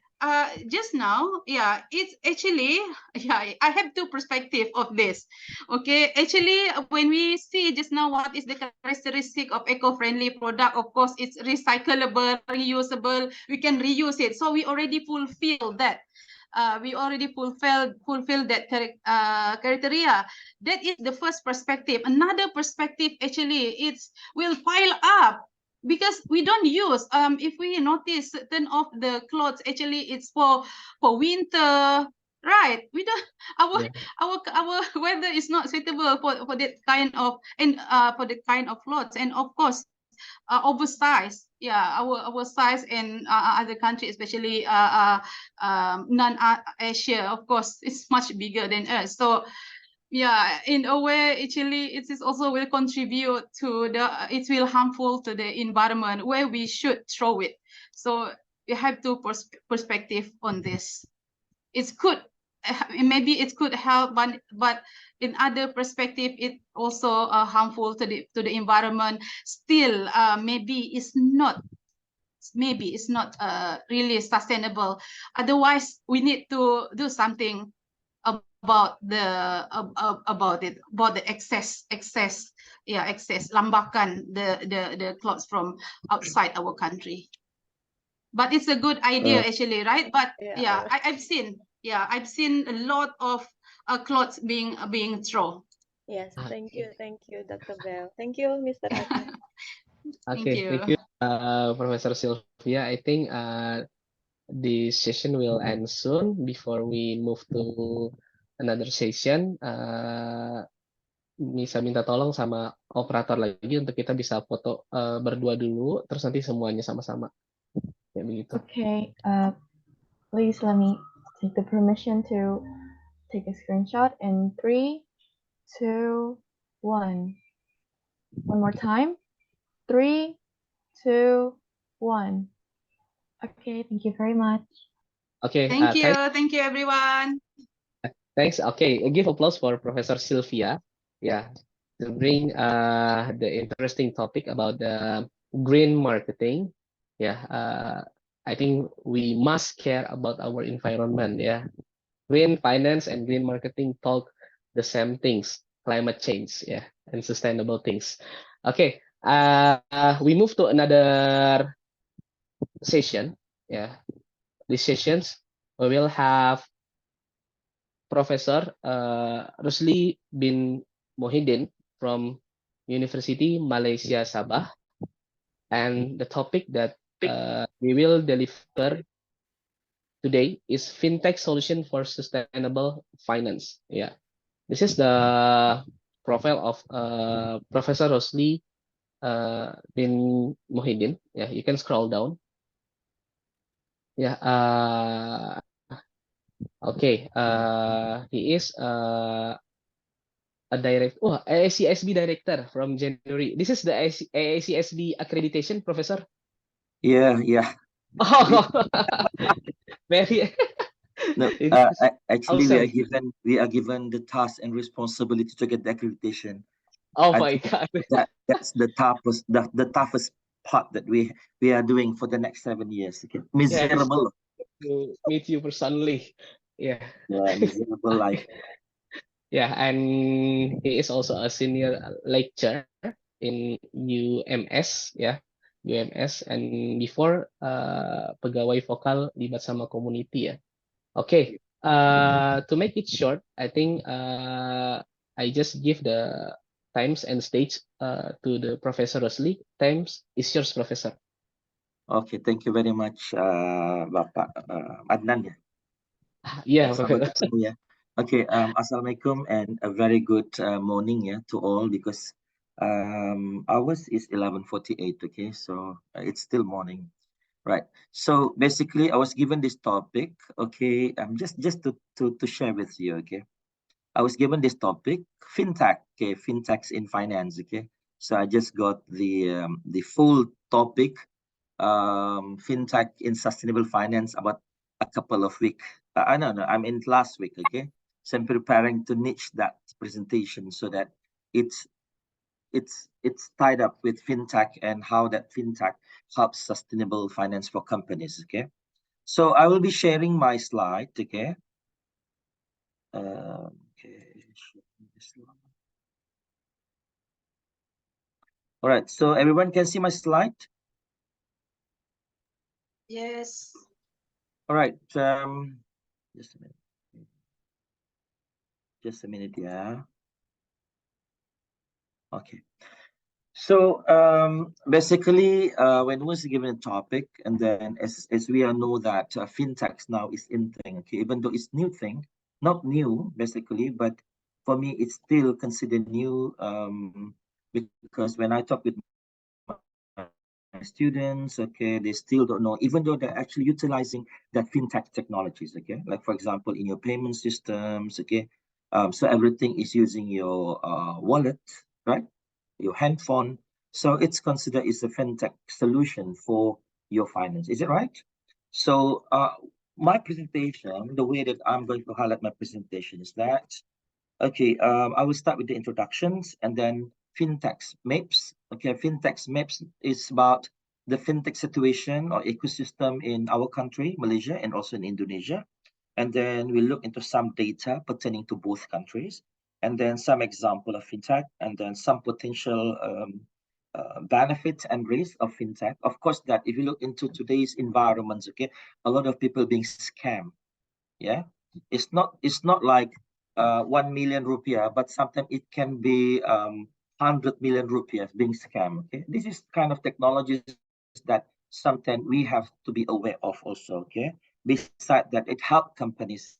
Okay, and then the role of fintechs in sustainable finance. Okay, we try to link that what kind of help, what kind of assistance that fintechs is helping on company for sustainable finance. And then we look into the case studies of a few, like Tesla. You know Tesla, right? Is the electric cars. Okay, so that's considered one of the best, because one of the reasons that we have to leverage the technologies in innovation so that we can meet the environmental, social, and governance, ESG norms, okay, ESG considerations, okay. So we will try to look into some of the key ways in which that how fintech play roles in advancing sustainable finance. And then we also talk about green bonds, but I'm going to go detail about that. But because it already been mentioned to detail by Mr. Azmi, yeah, and then we will talk about crowdfundings. So crowdfunding is currently one of the growing areas for investing for small and medium startup companies. And then we look into the potential challenges and risks associated to fintech solution for sustainability. And last one, we look into the future trend on these areas. And then the last, we will end up with the conclusions. Okay? This is today's I would say is today's content that I'm going to share with you. Okay, it's kind of a sharing sessions. Okay, all right. So as we know that, okay, when we talk about fintech, okay, the word fintech is from two words, right? Financial and technologies. This is where actually we summarize it into fintech. And then most organization, most company, they don't use the financial technologies, but they just use fintech, okay? So they describe the technology to deliver financial service and product to customer, all right? So this is how actually it's being year to years, okay, being updated, okay? And then when we talk about sustainable finance, so it's referred to the integration of environmental, social, and governance. So most countries nowadays, okay, will talk about ESG, right? Because as mentioned by the previous presenter, Prof. Sylvia, we are concerned about climate change nowadays. Okay, thing that happen in our environment. Most companies in the past, okay, just producing for profit without looking back into the ESG, right? Producing their product, getting profit, but come back to the sustainable development. Well, it can be questionable, yeah. And then so we'll try to look into sustainable finance, okay, looking into the ESG, and then so how that the financial decision making promote sustainable development. Okay, so they have interconnected. Okay, sustainable finance, sustainable development, because at the end of the period they will talk about the country's environment, the country's economy. Okay? All right, so let's look into the fintech maps. Okay, so we look into the Malaysian Indonesian fintech ecosystem so far. I don't have the prevailing new data. Okay, I mean I have all data up to 2022. Okay, it's available. You can go to the website. Okay, so I mean you can go to the internet and then you can just look into what is actually offered when we talk about fintech here. This is the Malaysian fintech landscape. Okay, for 2022, you can see that. I know that some of you are very familiar with the apps that you use, right? Let's say for remittance, like Big Pays, okay. What else? E-wallet, Boss, right? So there are quite a numbers that you're familiar with. So actually, we are actually already in the system. It's just a matter whether we are aware or not aware. Okay. If long time ago that you have to go to the bank, okay, to do some transaction, but nowadays you can just do using your handphone. Is it right? So this is one way that to understand how fintechs work. Okay. So of course that there will be a lot that we are not familiar with, like for example, insurance tech, okay, digital banking, maybe, okay, wealth tech. So there are quite a numbers of thing that we are not familiar with. Not familiar because we don't use it, but most of the payment system and remittance system using a bank, okay, using any payment settlement, we've done that. Okay, for those that using others, I mean, it still depend on who you are, right? That means if you're a university student, most probably that you just use a payment system and remittance system. All right, you don't use lending or maybe e-wallet. So this three thing is, but if you are working, I mean, so you might use a blockchain, for example. Cryptocurrencies is part of your activities in fintech. So whether you are aware or not aware, actually you are using a fintech applications or softwares. Okay. So this is in Indonesia. Okay, so almost the same as Malaysia. Okay, so what happened is that if you are not aware about you don't care about this one, so you might be left behind. Okay, so because from time to times, okay, so these technologies will be will be enhanced. Okay, if we let's say for example, okay, I don't care about, for example, okay, I went to Kuala Lumpur. Okay, so I didn't care about if you drive a car, because normally we just took a train or whatever to the city, right?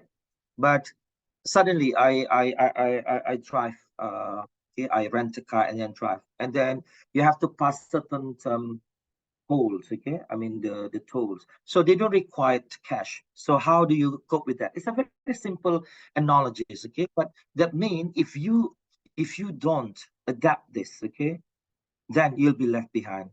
Okay, because we must remember, okay, economies is shifting now into the technologies.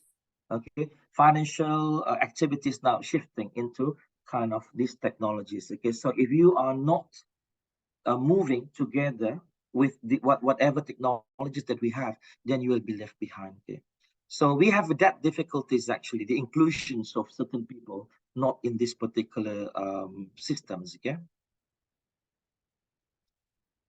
Okay, so this is the data that I got, okay, from the source is from Bank Negara Malaysia, the Central Bank of Malaysia. So you can see the usage of digital payments. Okay, so you can see here debit card, credit card, mobile phones. So it keep increasing. Okay, this is based the new data for 2021. Okay, so actually, what happened is that you can see that during COVID-19, okay, the transactions of online is increasing due of COVID-19, right? And then it is keep increasing, okay, from now on.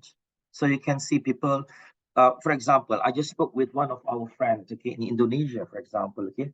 I said, ayo kita ke Tanah Abang, because normally Malaysian go to Tanah Abang, okay.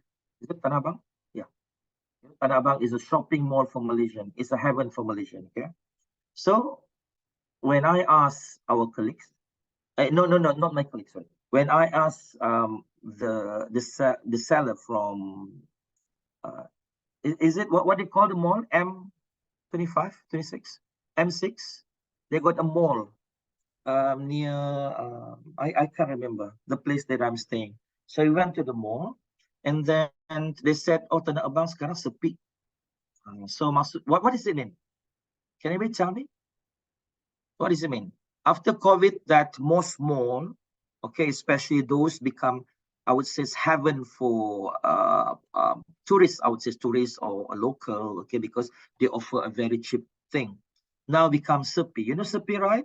It's become empty. Seller more than the buyers. Okay, so this is happening in today's life. So if we don't move, you know, to the technologies where it should be, that means you'll be left behind. No buyers. That's what you have to move also to the maybe I would say internet shopping, right? Like Shopee, okay.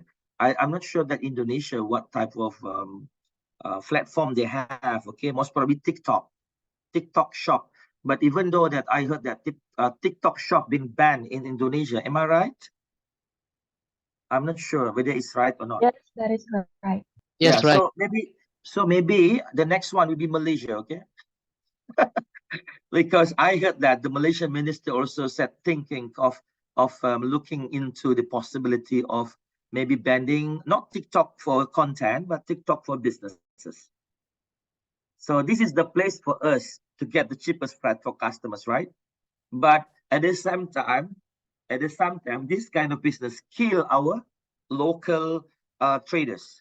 That's the problem, okay? So is this a competition? Yes, it is competition. Yet the government still have authority powers to stop or not to stop this kind of businesses. But against technology move, so we also have to think of that what kind of businesses we're going to do, okay? Because nowadays maybe we don't use rupiah some more. We use everything in your card, okay? I mean in your in your digital payment, I would say. Okay, so you can see this is malicious in terms of transaction. So you can see that the volume kept increasing. Okay, so you can compare from 2019, and then you go up until 2021. So if you look at it, e-money is being used more. So you will be surprising that in 2023, 24, 25, then most probably we don't use currencies, and maybe I'm not sure, okay, but rather than using your card, I think, yeah, I mean, you don't have to bring cash. Okay? Even you spend maybe like say 10,000 rupiah, I mean, you can use your card, okay, because that's the purpose of moving from from old technologies into traditional one into the new technologies, okay. Okay, so in terms of Indonesia, if you look at this is the Indonesian percentage of distributions of the in the ecosystems, okay. So if you look at this, okay, crowdfunding is increasing nowadays, okay. Indonesians maybe because of the population and the numbers of businesses that maybe crowdfunding can be a successful investment in Indonesia nowadays, yeah. And then you can see accounting, personal finance, lending, payment system. Of course, that you look into overall the fintech ecosystem, payment system is considered 1/3 of all the services that provided by the fintech. So this highlight that how important that digital transaction for all people. But yet, okay, yeah, not everyone that used to pay using debit card, you know, right? Because with I don't know how many million, maybe 200 millions of population, I think maybe only maybe I'm not sure, maybe only 50%, and then some of them they are still using cash for transaction. Okay, more than 50%. I mean those that people selling in the street, you know. So they don't have any what do you call it, got to have the system yet, okay, because it's costly anyway. But for big companies, restaurants, okay, payment system nowadays is all using your digital payments. Okay, and then in terms of, this is a Malaysian top funding. So if you look at that, Big Pays is number one. Okay, so I use Big Pays. So I use Big Pays because it's very convenient all over the places, all over the world, that you can use Big Pays without telling that, oh, I'm going overseas, can you activate my overseas account? No, you don't have to do it because it is automatically transact in other countries. Okay, so it's a very, very good, and then no problems. Okay, so you can imagine that the amount of funding for that one is about 10 million US dollars. Okay. So of course that there are some like a policy street for insurance tax, okay, and then some of other companies, okay. So for Indonesia, all right, so you can see that, I'm not sure that, because you can tell me, Ajay, have you heard that? Pak Adnan, have you investment technology, Ajaib, Bibit? Yes, in Indonesia. Yes. There- So, yes, we have. Ajaib yeah, so I'm Bibit. not familiar with that, but I think this is one of the highest usage, okay, in Indonesia for investment technologies, okay. Ajaib Bibit, well, yeah, normally it's used by the Indonesian population, I mean Indonesian citizen, right? So but for us we use this one, okay. Big Pays, okay, ethics, Yeah. some of the providers that we have, okay. So let us look into details, okay. Some of the again some of the example of fintech, if you look at this, okay. But as I mentioned to you that, okay, now you can use your handphone, right, for your, I mean, just a minute, okay.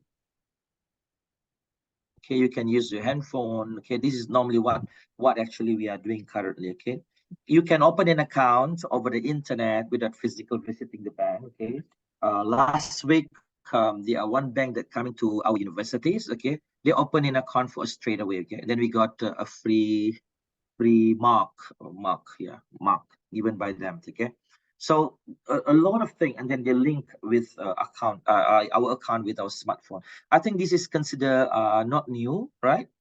Not new. I mean, everybody is using their handphone. Okay, of course that we, Indonesia and Malaysia, I think left behind as compared with Japan and maybe Korea. Okay, because even Singapore most probably, okay, because all their system is being integrated elsewhere. Okay, ours maybe if you go to this building you still use different card, you go this building you go different card, but like in Singapore, okay, so with one card you can access all building.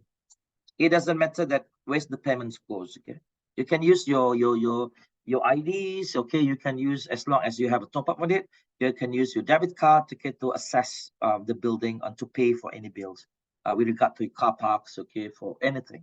Okay, so you can see that if you don't have that knowledge, okay, of facilities that facilitate you, so you can imagine that how are you going to access a place or buildings or any other facilities provided by our country, our governments or our private sectors. We have to have this access, like it or not. We have to learn, we have to have it, right? So that's the thing that because especially it's happened, especially for all citizens. Okay, young citizen, no problems. Okay, they are better than me lah. Okay, basically than me.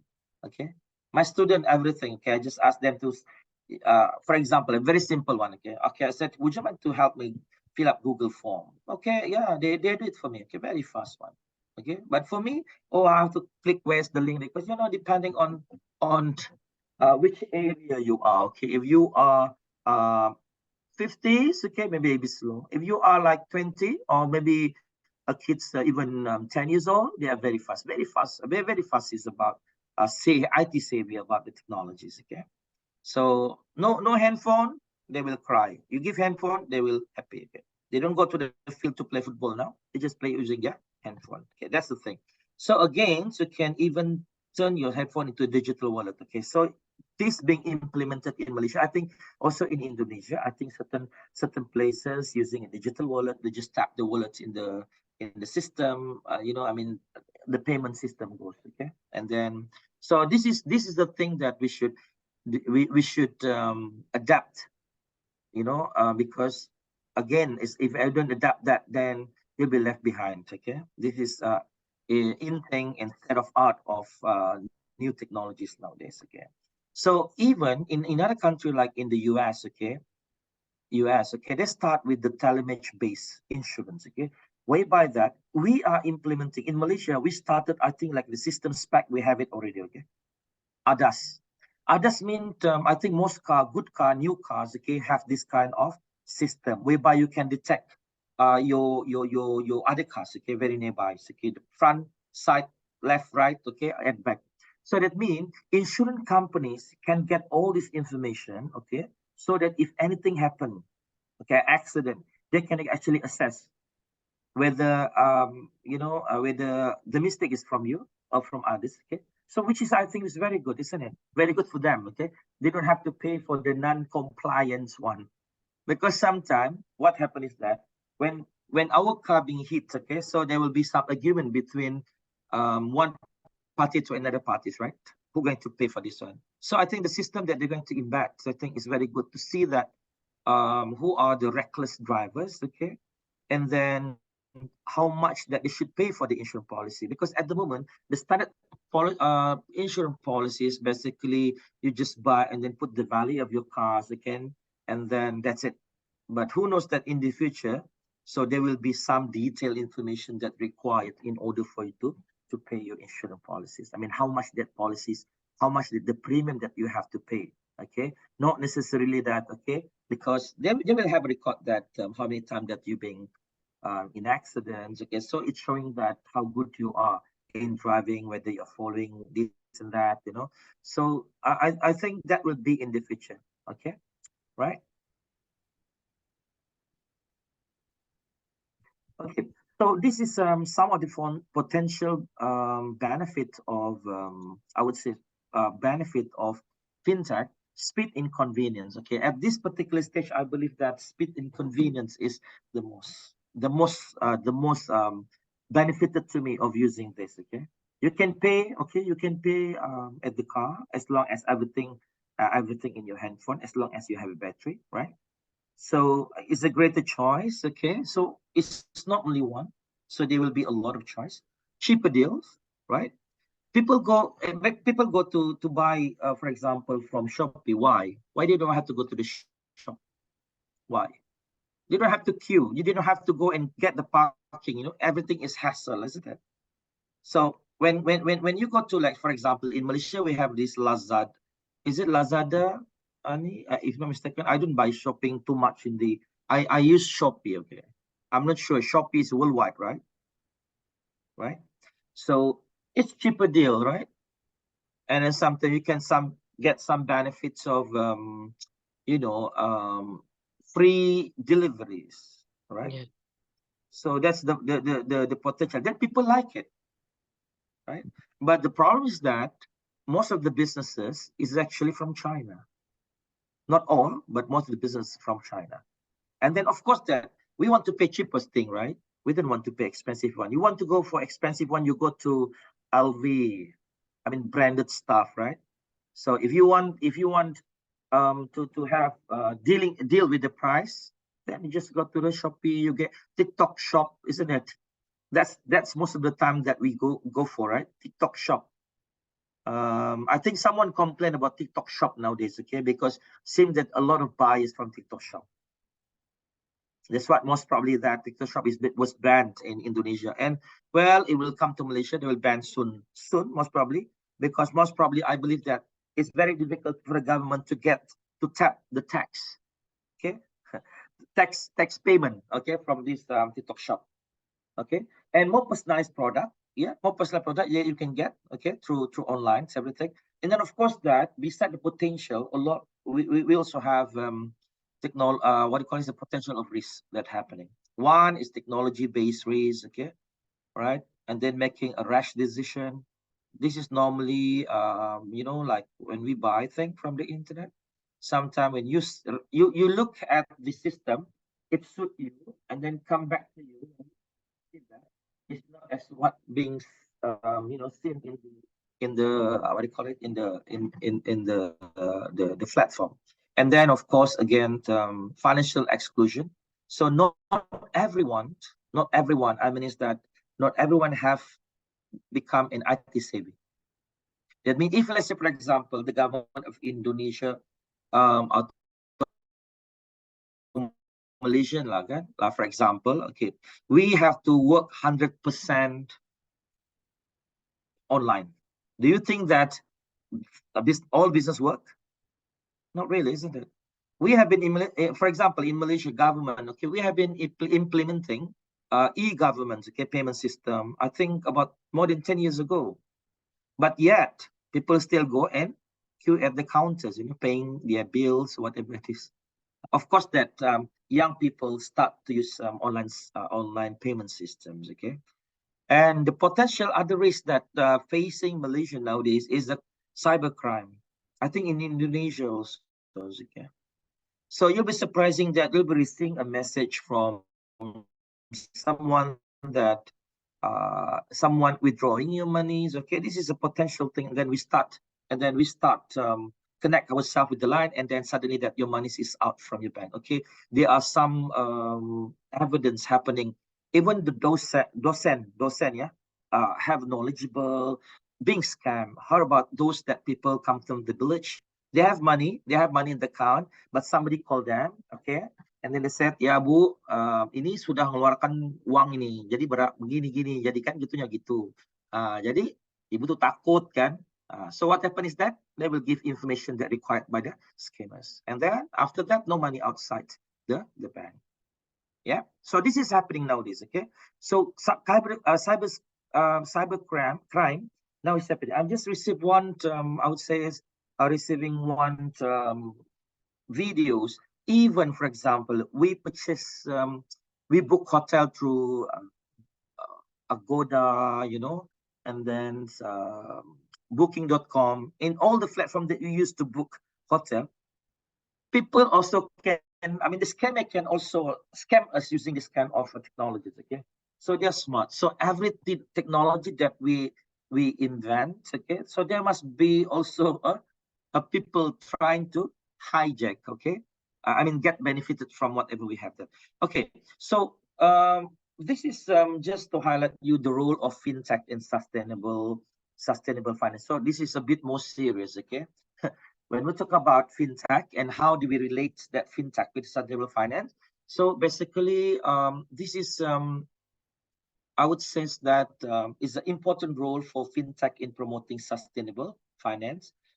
But again, it's lied to the ability to leverage technologies in innovation to address the opportunity and the challenges associated with the environmental, you know, social, and also the governance. So again, as I told you, that ESG being widely discussed, okay, not only here but also in other platforms, government, private sectors, okay. So how important that we have to address this kind of issues. So here are the key, I would say, the key central roles of advancing sustainable finance. The first one is that data analytic and ESG assessment. So it means that fintech company develop sophisticated tool and platform for collecting data, okay, analyzing and interpreting the ESG. Because everything you do now, okay, as a company also, so you must include the assessment of environmental. Does your company have an impact to the society, have an impact to the environmental? Okay, because again, yes, you know that our countries become old, our world become old, right? A lot of things happening without any, you know, like normally people knock your door, okay, earthquake is coming, then at least we can prepare ourselves. But all this catastrophic doesn't give you signs sometimes, okay, while you are sleeping. That is the natural disaster, natural I would call it mother nature. And then, of course, there are other things like what is happening in our neighboring country, I mean, European country, wars, okay, is also affect us, okay, right? So you can imagine that world become getting old, right? And then a lot of being damaged, being done by humans at this stage, right? Happening to our world, okay? It doesn't stop like that, okay? Dunia udah tua gitu ya, yeah. And then of course that so fintech, when you talk about the data analytic and ESG assessment, so fintech enable more comprehensive and real-time ESG assessment, which is the fundamental of making informed investment decision aligns with the sustainable goals. So the second one is the accessibility and inclusivity. So it's mean through digital platform or apps, okay, so sustainability investment opportunity accessibility so can be reached by a wide range of investors, okay. Kalau dulu, for example, yeah, long time ago, okay. So if you want to get customers, okay, so they must be staying in the places. Like say, if you are in Jakarta, so mostly Jakarta Pusat will be using a banking system in Jakarta Pusat. They don't go to Bekasi, for example. It's too far, right? So they don't go to other places. But nowadays, you can access it just by using your handphone. Accessibility and inclusivity. So inclusive promote broader participation that may not only the people from the particular areas, but also the entire population. You can even, you don't have to do open your branch, okay? Just do promotion for other places, okay? And then people know about your banking, people know about your companies, and then people will invest in the company or save in a month. If you're talking about the financial system, then they will invest in the bank, okay? And blockchain and traceable ledgers, okay? So this is something that new recently, okay? About the blockchain. So it used in the fintech to improve transparency and traceability and supply chain. Okay. So of course that when we talk about blockchain, okay, this is a kind of technology that we use nowadays, okay, to sustain to what do you call it, to verify the authenticity of the sustainable and ethical claims made by the companies regarding their products and operation. So this is normally happening. And financial innovation. So you can imagine fintech encourage financial innovation by providing a platform for development of new instruments, okay, business model that address the global sustainable challenges. And then of course there will be a lot like regulatory. How many minutes do I have? 3 minutes more, Professor. 10 minutes. 3 minutes. Okay, I'm going to 3 minutes. Okay, all right. So of course that there will be some others like regulatory compliance, impact measures, and risk assessment. Ini lagi laju lah gitu ya. Okay, case study, very simple example. Case studies, the best one is the Tesla. Okay, it's an electric motor car, right? But it's damn expensive. Okay, damn expensive. So what best about this? Okay, again, as mentioned by the presenters, okay, Prof. Sylvia. Carbon emission through Telsus nowadays is one of the considered the best, okay? And then of course that they're using the ESG scorings, okay? That mean they can calculate watts and all the things. So Tesla is the leading electric vehicle manufacturing. So at the moment they are leading for ESG, okay? The second one is that just mentioned by the bus presenters, okay, we talk about the green bond issues, okay? So for financing, for renewable energies, okay, clean transportation. So I think this is also being highlighted in other categories, but yet the implementation may be by stages, okay? Because to get rid of the old one, okay, the old traditional one, it might take some time, okay? And also the same thing, crowdfunding. Okay, so this is the consider the new platform for startup companies. Okay, so startup will have to get funding. Okay, ini kayak macam investor. Okay, invest in the startup companies. Okay, so I think as I mentioned to you that Indonesia is I think consider like 10% of startups. Okay, being contributed in the financial tech. And of course that this is some challenges of challenges and risks on fintech and assessing the sustainable finance. First is data quality and accuracies, because different company might have different ways of calculating the ESG, and maybe some of the data might be not accurate or inaccurate. Okay, So may result in investment not aligned with the sustainable goal that which maybe can lead to the financial losses. And of course, technology risks. Okay, fintech platform can be vulnerable to cyber attack, as I mentioned, to data breaches. Okay, you can see this one in the movie, right? A lot of things is happening. Okay, people can just take your data, okay, or control your data without knowing anything. Okay, so risk again, breaches can damage the trust and credibility of this platform. Then you must remember that for investors and the company also. Okay, over relying on technology. This is happening to us. What happened is that if you want to rely on technology, suddenly a blackout, and then we don't have anything to do. How to do it? How to do this? Right? You agree with me? So this is the problem because we don't have some time, backup for this one. And then financial inclusion gap. Okay, again, when we said that it's applied for everyone, so by that it should be for everyone.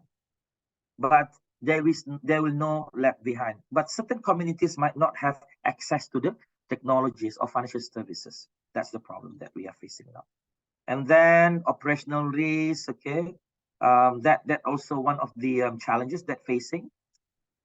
All right, let's look into this one. So what is the upcoming trend nowadays? If you look at that, okay, some prediction, future trend that innovation, sustainable finance. So you can see increase in AI, okay, machine learning. So you can see now even in a shop, okay, rumah makan ataupun restaurant, you can see not a waiter, the machine running and deliver the food to you. Okay, this is happening in Sabah. Okay, so they know where table you are sitting. Okay, they arrange already. This is a very simple. I would say AIs, but of course that the more comprehensive one, you can see that the development of other big companies. Okay, in tourism, and then blockchain, regulatory advancement, green cryptocurrencies. Okay, and then ESG scoring, crowdfunding, green technology, as mentioned by earlier, and of course the climate data analytical implications. So that may be the future trend that is happening. Okay, so we'll see how is it. Okay, it will happen shortly. So as a conclusion, sempat ya saya conclude ya. As a conclusion, so fintech immersed significant in advancing sustainable finance for several reasons. One, enhanced transparency, accessibility, innovation, effective, and real impact. So this is actually, I think, most countries or government will shift from the traditional one into this kind of technology. But of course, that we cannot shift 1 tahun siap ya. No, it's impossible. It will take years. Okay, and stage by stage. Okay, because we need. They are actually existing the transformative. Okay, from one into another one, but gradually. I mean, we cannot do 100% because it's no point if we have that technology, we move, but the user, our community still cannot accept that the movement. Okay, so this is the crucial thing that we have to consider, because sustainability become important thing in the global landscape. Okay, so you can see that fintech is the driving force for positive changes in the future. I think that's it about my presentation. Yeah, I pass back to our Pak Adnan. Okay, thank you very much. Thank you, Professor Rosle, for the presentations about the financial technology. Yeah, based on your presentation, I think the fintech is the new things for us, and there are a lot of room for improvement. Yeah, we need to think about there are benefit and risk as well for the financial technology itself. Okay, we open the answer and question. Please, if there is Hello, I any have question questions here. from our participants. Okay, we have one question, Professor. I will read for you. Assalamualaikum. My name is Pandu Agung Prayogi, one of Universitas Negeri Jakarta student. Thank you for your presentation, sir. It was a great presentation. About that, I want to ask you about correlation between fintech, AI, and sustainable finance. In your opinion, how can the synergies between fintech, AI, and sustainable finance be harnessed to develop innovative solutions that not only optimize financial processes, but also drive positive environmental and social impacts in the era of responsible and ethical investing? Okay, so I'm trying answering that one. Okay, seems because when you talk about fintech and AIs, okay, because now we are in the digital eras. Okay, you can't away from AI also, right? Even I believe that students nowadays, I just talked to your NJ student when I have my visiting in UNJ. Okay, did you do your assignment using ChatGPT? And then everybody kept quiet. Okay, I mean that Yeah. technology that provide us make our life easier, isn't it? Do you agree with me? Right? So Yes. that means when we talk about fintech, okay, so fintechs cannot run away from the AI. This is what I believe. Okay, so maybe other views might be different. Okay, and of course that if we have this, because nowadays, if let's say for example, okay, when we talk about sustainable finance or sustainable companies, okay, using fintech, okay, so it is traceable. You understand what traceable? Kalau dulu, okay, for example, all method, okay, everything using papers, okay. Sometimes the transaction is not traceable.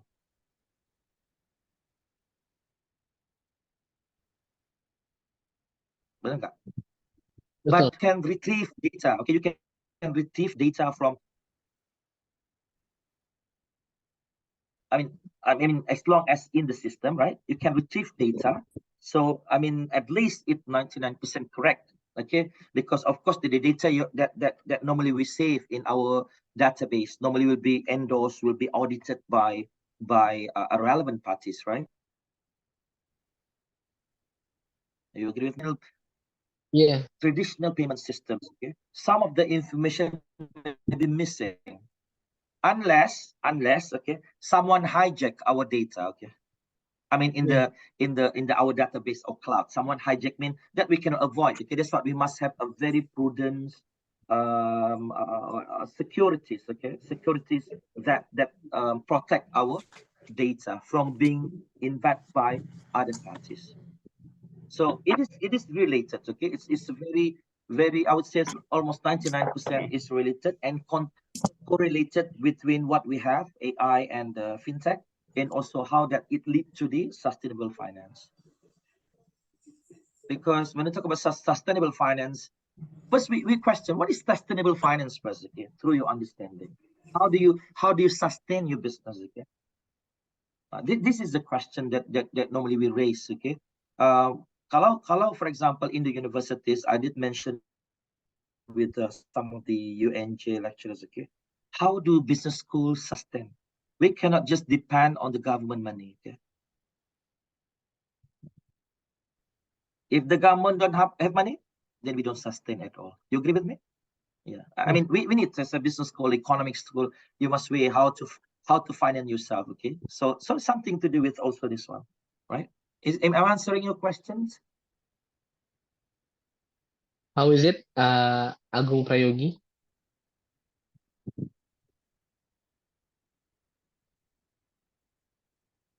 Okay. Yes, sir. Thank you for the answer. Okay. I think we open for one questions. Any other question from our participants? May I ask again? Sure, sure. Okay. Go ahead, sir. Oh, okay. Yeah. Yeah, Dr. Rosle. Yeah, nice to meet you. Yeah. It's actually an opinion from my side that I know that fintech or the technology it eases the use of our daily transactions, okay, among people, okay. But then looking into the gap, okay, of the readiness of people, okay, to use or to adopt this technology is still considered big. especially when looking into the people, consumers, and the businesses. Okay, we can still see the gaps. Okay, like what for example in Korea. Okay, in businesses. Okay, big businesses or maybe small businesses, they have been applying fintech. Okay, the use of the pay this, pay that, and then if you go to the market, okay, they don't use this kind of things because they reject of using this fintech, as I guess that this is the gap that maybe it takes years to try to adopt it. Okay, yeah, one thing. That is my opinion. The second question, the second thing is about fintechs actually is good for everyone. Okay, but then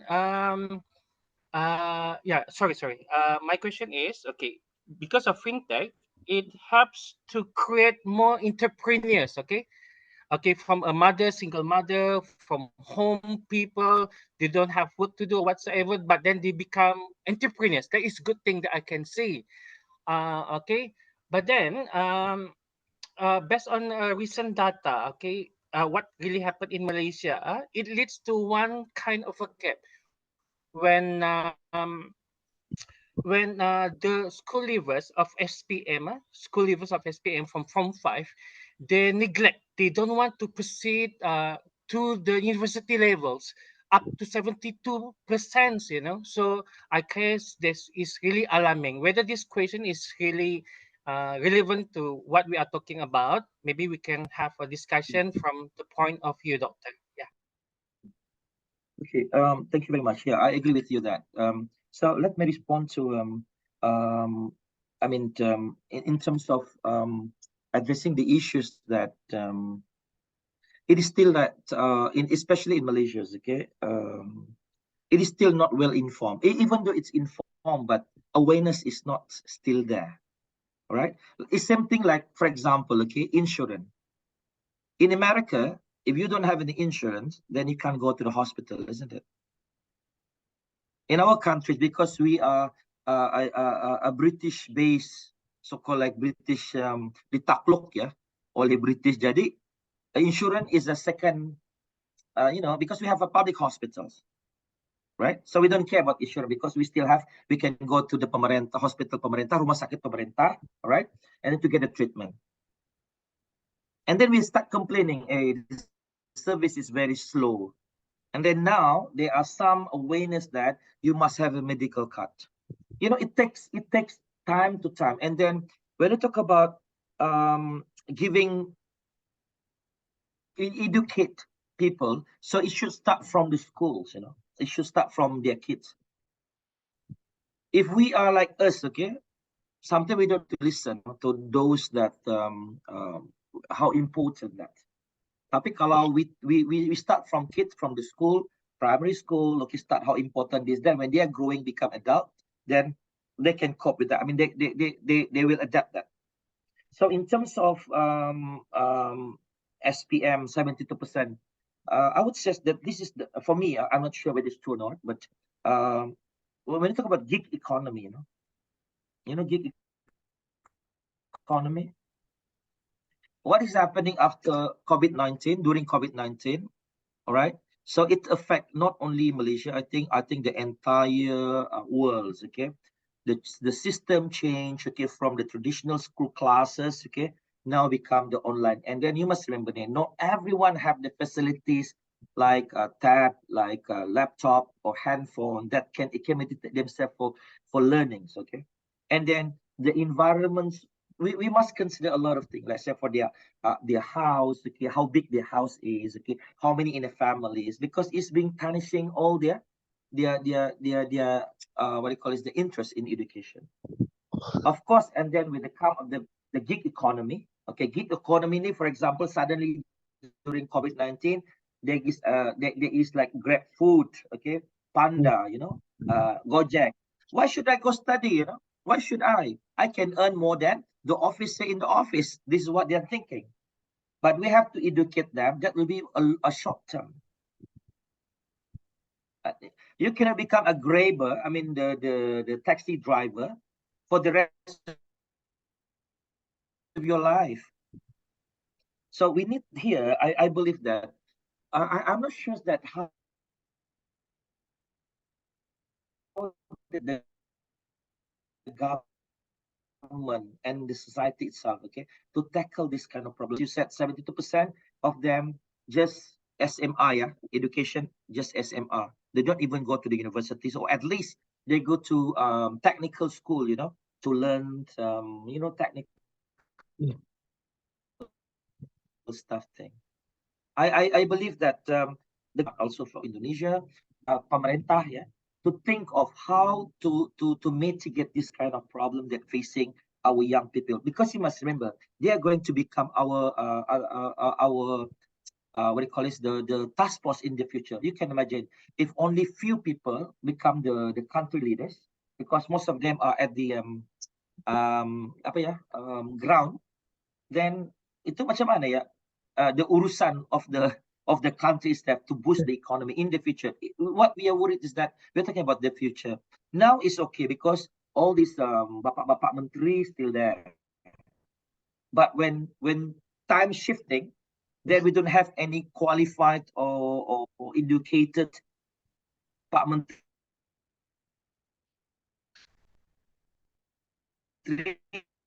dan atau ibu menteri, then it will be very difficult. It is answering your question. Siapa nama tadi tu? Yes, yes, doctor. Yeah, there is the one concern about the future, about the Yes, generations, future future generations. Is what, talent. Ya, future yeah. talents. Even kalau di universitas ya, selalunya kita itu ratio, I speak in Malay ya, ratio lelaki perempuan tu beda ya, sangat beda.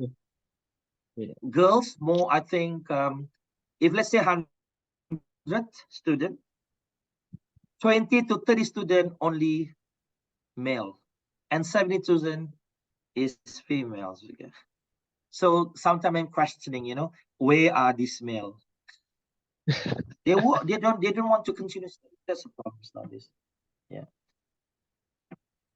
All right, I think that's it for me. Okay. Okay. Thanks for Mr. Irifin ya and Professor Rosli for the answer. And I think we are at the end of our session for this topic. We just take a picture first, Professor, two of us, and then all of us. Boleh bantu mungkin? Yeah.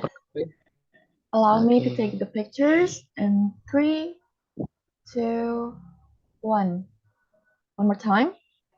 3, 2, 1. Okay, thank you. Okay, thank you. Yeah, right. give applause for Professor Rosli. Yeah, thanks, thank you Professor. Okay. We move to our next session, and it will be our last sessions with Professor Datu Razali, Datu Haji Eranza ya. He is one of faculty member from Faculty of Business Economics and Accountancy, Universiti Malaysia Sabah, UMS. Yeah, he currently holds the position of UMS coordinator for European Union support to higher education in ASEAN region. Yeah, he graduated with a Master of Human Capital Management from Universiti Malaysia Sabah. He actively gives lectures and training in the field of management, especially in human resource field. He also performed a lot of research in HR fields with our faculty member as well. Yeah, I saw your CV.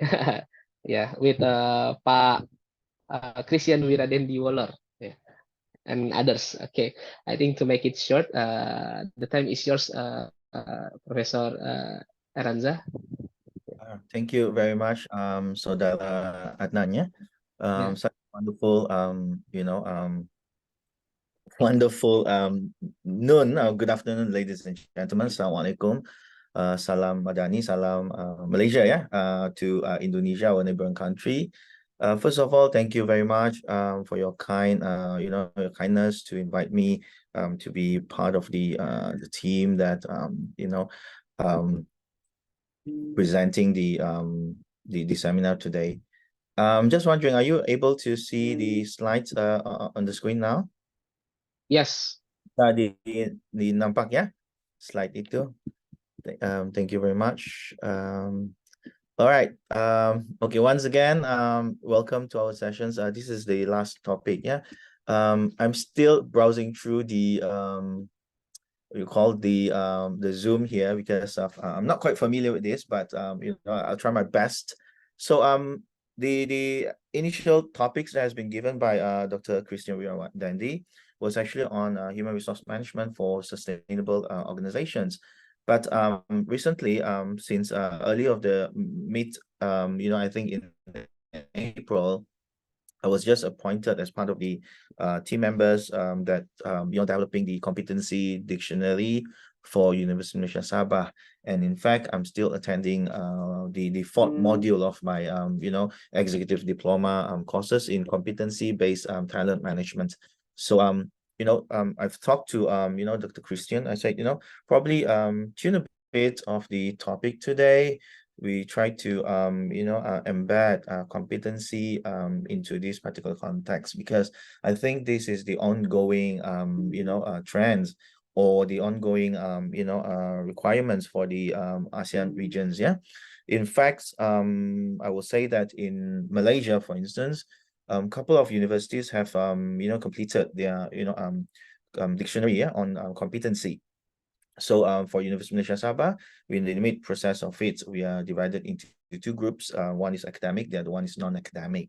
So you know, what I'm going to share on today will be based on my experience, you know, on competency, you know, talent-based management in University of Malaysia Sabah. That's one. And I will try to incorporate the you know, one of the research grants that I obtained from you know, from University of Malaysia Sabah, which is related to post-COVID-19 industrial analysis and human capital assessment.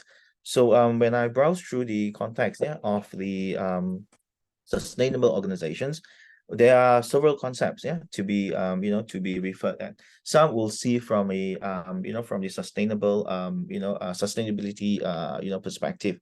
If we were to talk about like you know, sustainability perspective, a good example that I can share with you is that University of Malaysia Sabah is the first official eco campus in you know, in Malaysia. So many years ago, we established ourselves to be the official eco campus in Malaysia because of you know, just to share with you, Universitas Malaysia Sabah ini merupakan sebuah universitas yang mempunyai keluasan sebanyak 999 ekar, ya, 999 acres, and it is considered as one of the best you know, sorry, one of the you know, most beautiful campus in you know, ASEAN region. So the former director, Associate Professor Dr. Awangku Hasanal, he thought of the ideas of, you know, to push University of Malaysia Sabah to be in that to positions University of Malaysia Sabah at global level. Because of University of Malaysia Sabah, basically the nature of it is comprehensive university. We are not a full research university like Universitas Malaysia, for instance. Yeah. So when we try to make University of Malaysia Sabah to be more sustainable, there is you know, a path that to be designed, or to create the path of University of Malaysia Sabah to be acknowledged as you know, the official eco campus. So what happened is that in the you know, to sustain it, to make it as a sustainable organizations in the green sustainability perspective, University of Malaysia Sabah joined one of the international network you know, for sustainable campus, yeah, along with the Ivy League universities in the world. So when we position ourselves, we managed to get the you know, certain access to you know, well-known universities or world-renowned universities, you know, to you know, to be in par, or to, you know, get access to their network. So that's how we started the you know, the venture into like sustainability conference and so on. Yeah. So herewith that will be on the sustainability you know, perspective of University of Malaysia Sabah. So in fact, for instance, our university has been organizing a couple of seminar on sustainability. There is even one conference which we call it as a regional conference on campus sustainability, RCCS. It has been franchised out to university in Philippines, for example, a couple of universities in Philippines as well, and Japan. Apart from the RCCS, regional conference on campus sustainability, there is also another conference, which is seminar on sustainability, seminar on sustainability, which will be held as well annually. So from my experience, who is involved, formally or informally as part of the team that work out on the Eco Campus as sustainable organizations, we found out that there are a couple of strategies that need to be exercised. From our experience, that the director, Associate Professor Dr. Now, he started the exercise on targeting on the stakeholders first. So that's what later on, when we look at the sustainable organizations, the definitions or the concept or the perspective of it will come across with several keywords on this.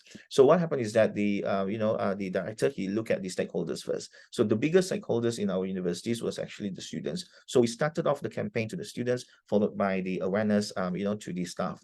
So in managing change, we noticed that it is important to convey the big pictures to the stakeholders in the organization, especially internal stakeholders. So that's the perspective of the sustainable organizations when we viewing University Malaysia Sabah as the eco campus. However, if we were to look at from human resource management perspective, there could be another different angles.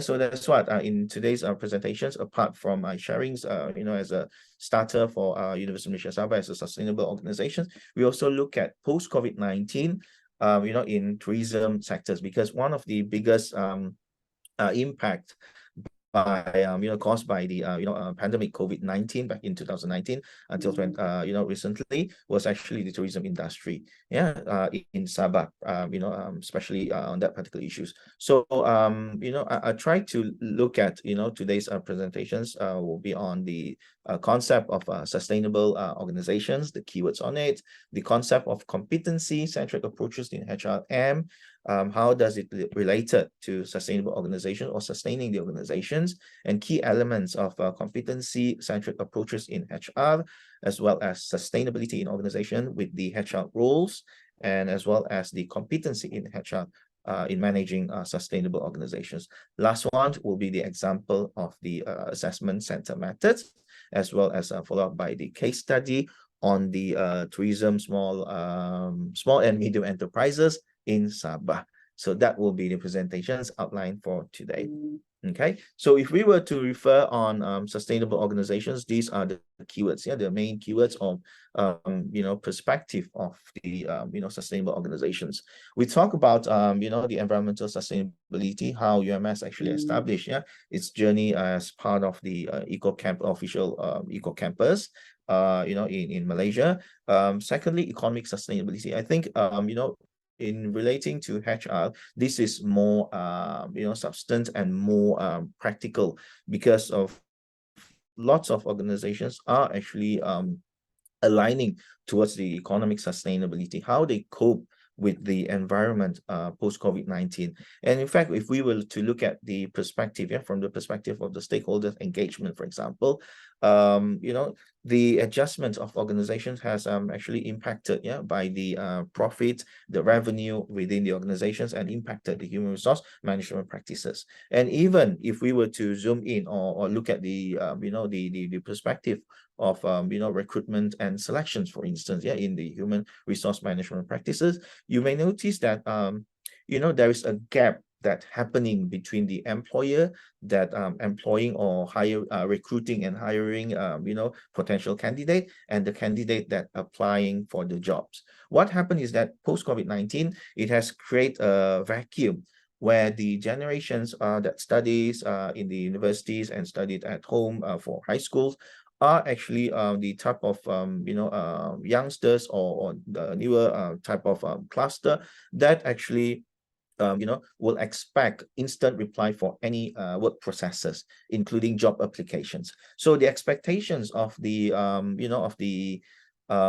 job applicants increase. Yeah, they the amount of time where they expected for the return reply or instant reply by the employer has actually shortened and shrunk, yeah, throughout the process.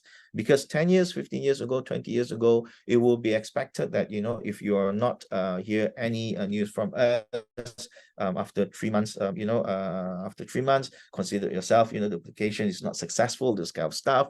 But COVID-19, they expected that everything, it can be done, spontaneously and instantly. Yeah, like what happens now. Yeah, as part of the technology, the marketings, yeah, as well as the financial management system across the organizations has actually shrunk, and it gets fastened up. But the problem with the employer is that there is a problem. Yeah. In terms of hiring, because the gap to identify the type of the employees, the type of job applicants will not be clear, because there is a gap. Yeah, when they studied at home, they studied at universities through online and so on. What is the soft skills? What is the behavior of such a job applicant? They will take time to understand this better. So this is the gap that we try to identify throughout the research, and we try to identify as well what kind of competencies, yeah, that has changed, yeah, before and after COVID-19. So these are some sort of the economic sustainability from human resource management perspective on the gap issues. Yeah. So apart from those, there are still perspective, yeah, on sustainable organizations, which including others like transparency reporting, where people start to talk about green reporting, green accounting, for example, green HRM, for examples, yeah, innovation and research, for instance, yeah. And of course, for today's topic, why do I choose competency? Because I found that competency centric, yeah, approach, or competency based talent management will be a move, the way forward for universities to actually make organizations to be more sustainable, even for the context of businesses, for instance. To have people that is competent for the job is a way forward, yeah, which is I think is much more sustainable in terms of costing, and as well as revenue generations. So sustainable organizations operate between a triple bottom line, balancing economics, environment, and social as part of these strategies and actions. So these are the three elements, yeah, of sustainable organizations. Organizations that rectified themselves as the sustainable organizations recognize the sustainability. It is not just about mitigating the negative impact, but also creating the positive contributions to the world and securing their own long-term success. So if we were to look at the positive contributions, that is not only to the environment, but to the HR within the organizations, because of a sustainable organizations is supposed to be able to create a developable, workforce that is can reach out for career growth and career development in organizations. So the concept of competency-centric approaches in human resource management involve the strategies and practices focusing on assessing, developing, and leveraging the competencies of employees as the central element of HR activities. Yeah. So we will talk about this, with further examples. Yeah. So competencies consist of knowledge and abilities for people to be successful. Yeah. To succeed in their job. So apart from the KSAs that we saw involving previous and personal attributes. So the good question is might pose is that whether competencies are actually the measurements for the for the output. I would say it is not. That will be the KSA as well as the behavior that's required to perform the task. Yeah, to perform for the task. Yeah. So that's if you were to ask me, how would I see competency? I would say that it is the required knowledge, skills, and abilities with behaviors, as well as personal attributes for people to have, for them to achieve the the work performance. Yeah. So the key elements of competency-centric approaches in human resource management will be including 8 elements here. The first one will be the competency framework. whereby HR professionals, HR departments in university, ya, dalam universitas biasanya kita sebut sebagai pendaftar, ya, di Malaysia. So for example, ya, University of Malaysia Sabah, in our university we have a specific center that is designated to to manage the talent development within the organization. Yeah, that we call the Bahagian Kepimpinan dan Pembangunan Bakat, yeah, the Center for Leadership and Talent Development of UMS. So in UMS, when we wanted to be more sustainable in terms of performance, yeah, engaging with the stakeholders, for instance, the competency framework, it must start with the HR professionals first. HR professionals must know what is the directions, whether or not they have the support from the top management. And when they have the full support from the top management, what are the elements that has to be established so that people can accept, people will be able to understand the the competency framework within the organizations. Now, people usually, from what throughout my experience, that we found out that people usually will be resist to change because they feels like, when the change has taken place, they feels like, it's not worth to take up the extra effort to adapt to the changes. But if the changes that to be made, or the changes that being made, will be beneficial and impacted them on that particular context, people will tend to accept, employees will tend to accept the changes. Yeah. So apart from that, competency framework will also involve managers, head of departments, and staffs, yeah, in organizations. While in terms of recruitment and selections, the competency centric approaches will be related to the competency-based job descriptions. Yeah. Conventionally, for job descriptions, usually we have the job specifications, required tasks and responsibilities, specific conditions or special required conditions for work, for example. But seldom you will find that a specific job descriptions that will be based that consists of competency. So probably it's a new approach that we may look at, yeah, on job descriptions, how we develop new job descriptions based which involving competency as well. Yeah. So apart from that, and of course in the sense of interview, it could also involve competency based interview. Instead of conducting a group interview, for instance, like top management interview, we could make it as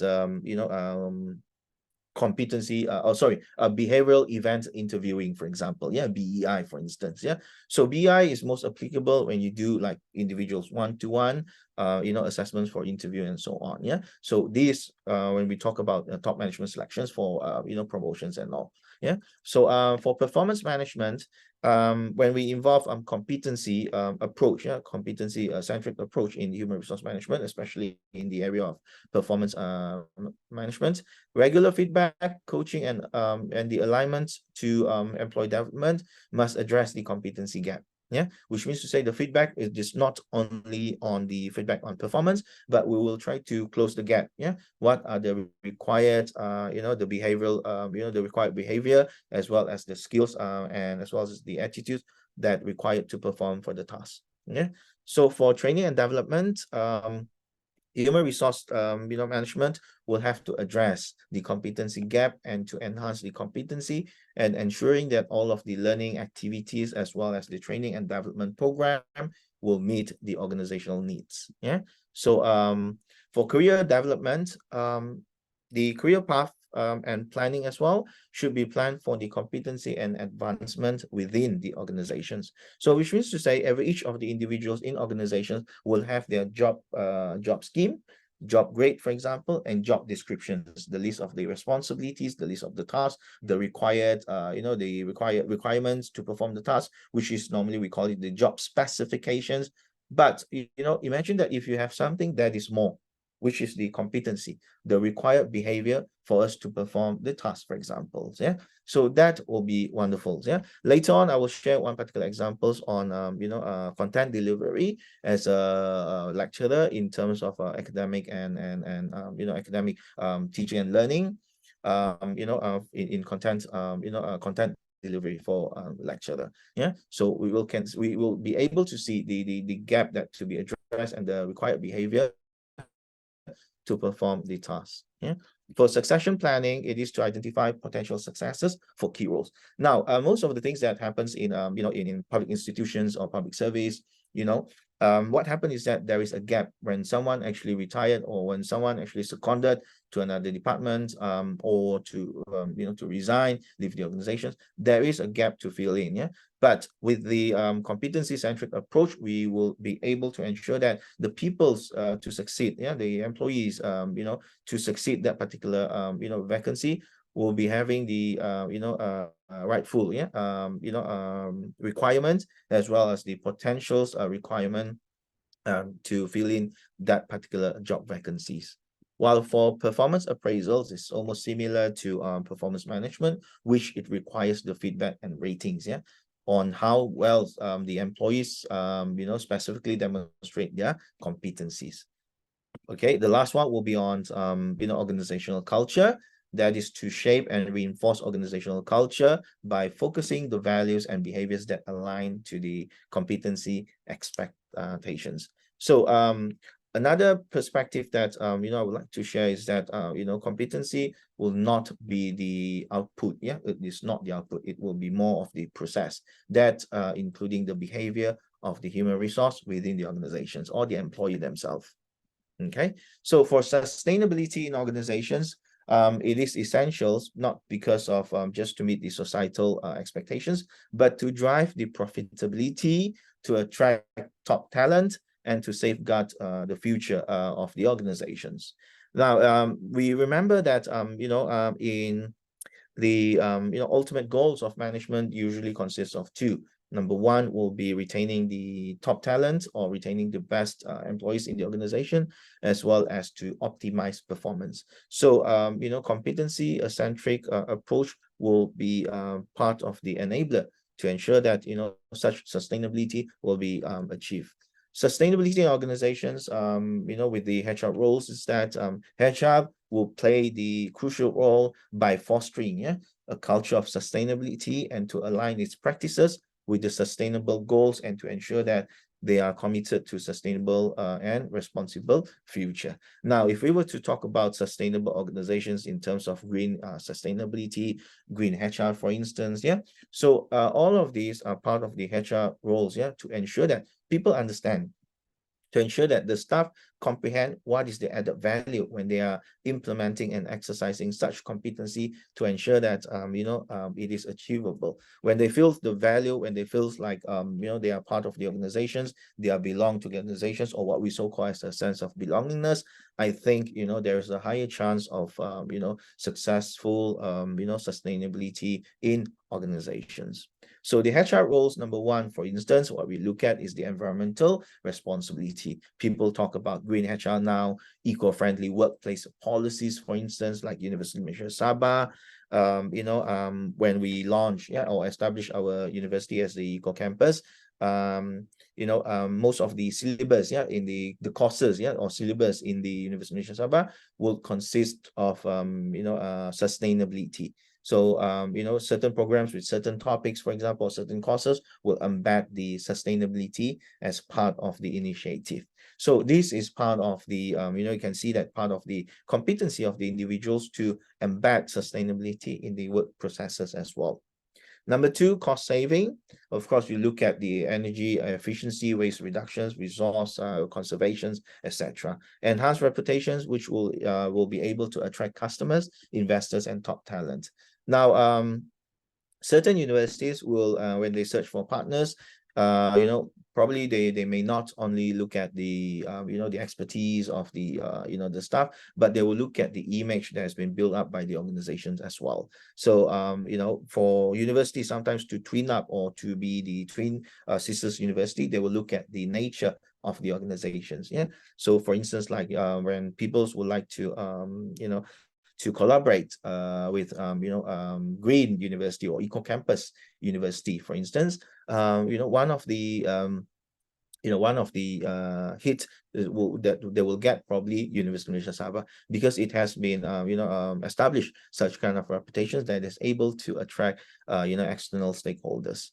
So talent attraction, attraction and retentions, it incorporates the sustainability values into the branding or the image building of the organizations. Fifth, regulatory compliance, to comply with regulations and avoiding legal issues.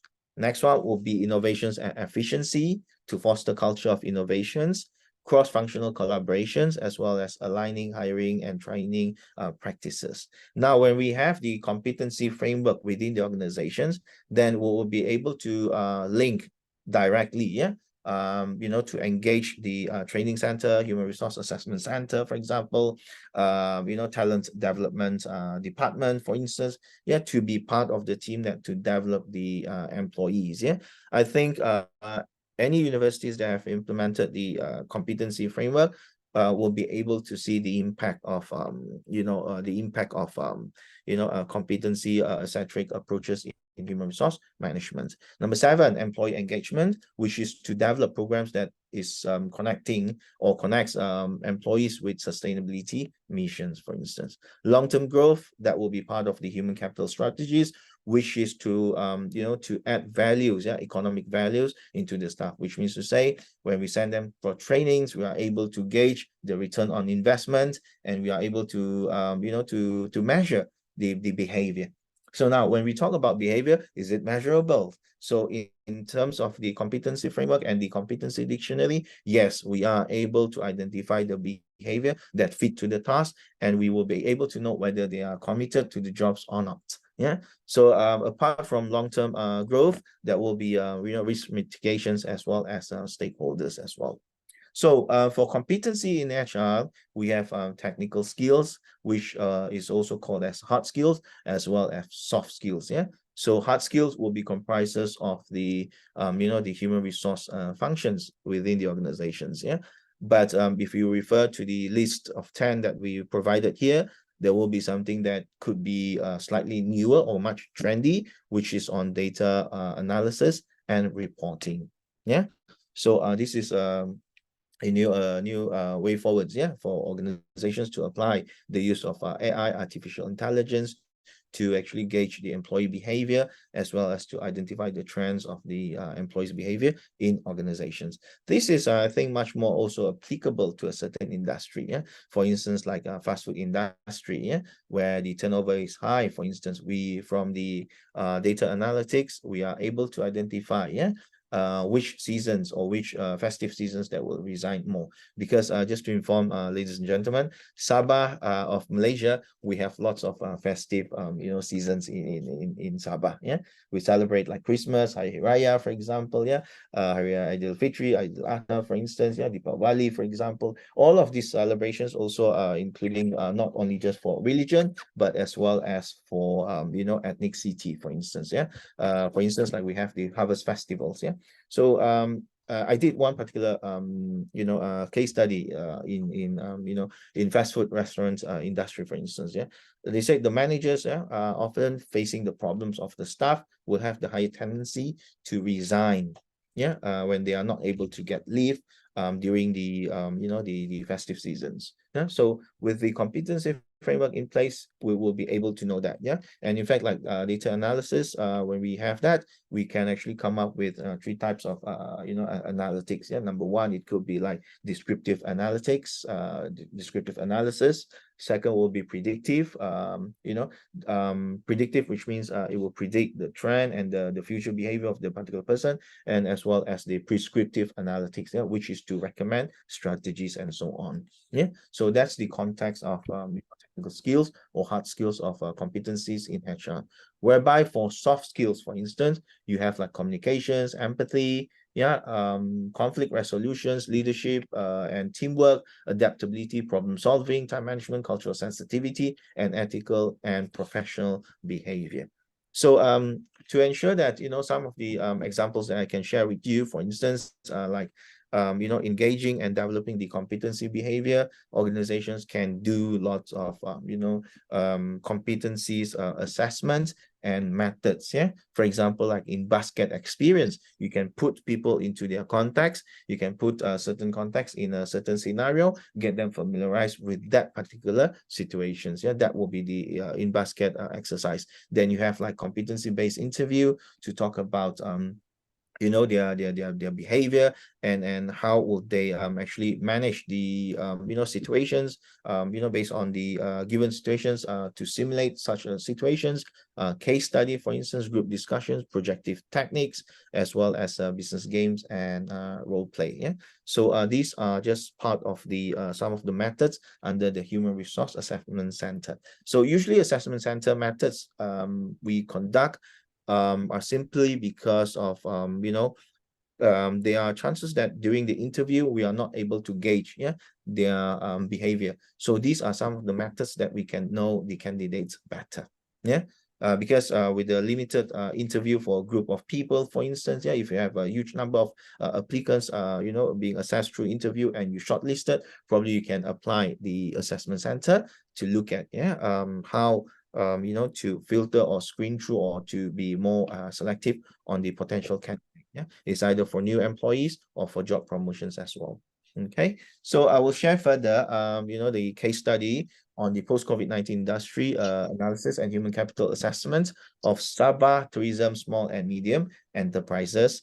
Okay, so this is photos of a recent visit from some of the students from Indonesia, our mobility students who visited the national park. So once again, we would like to welcome UJN, sorry, UNJ, just in case, if you feel free to visit as well our universities. So we hope that to see you in UMS. All right, so for the case study, for instance, we have sampled 36 companies. We have interviewed and we have posed a survey questionnaire to them using Google form for them to answer.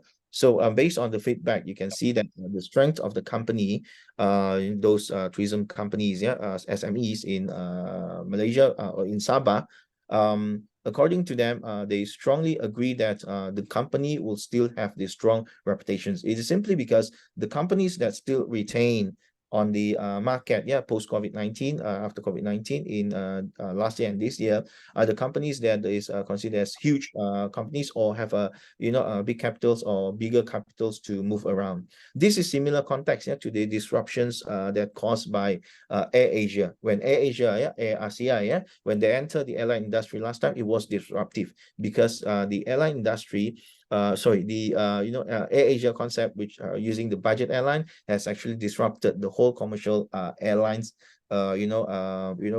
processes on that particular era. So it caused several travel agencies close down, not able to cope and adapt to that particular situation. They closed down. So the remaining companies, 40% of the companies that remain due to the disruptions of the Air Asia models in Malaysia on that particular time, are basically big companies that have able to turn over the companies and adapt to the situations. Smaller companies will tend to close down on that particular time. When I attended one of the conference back in 2011 or 2012.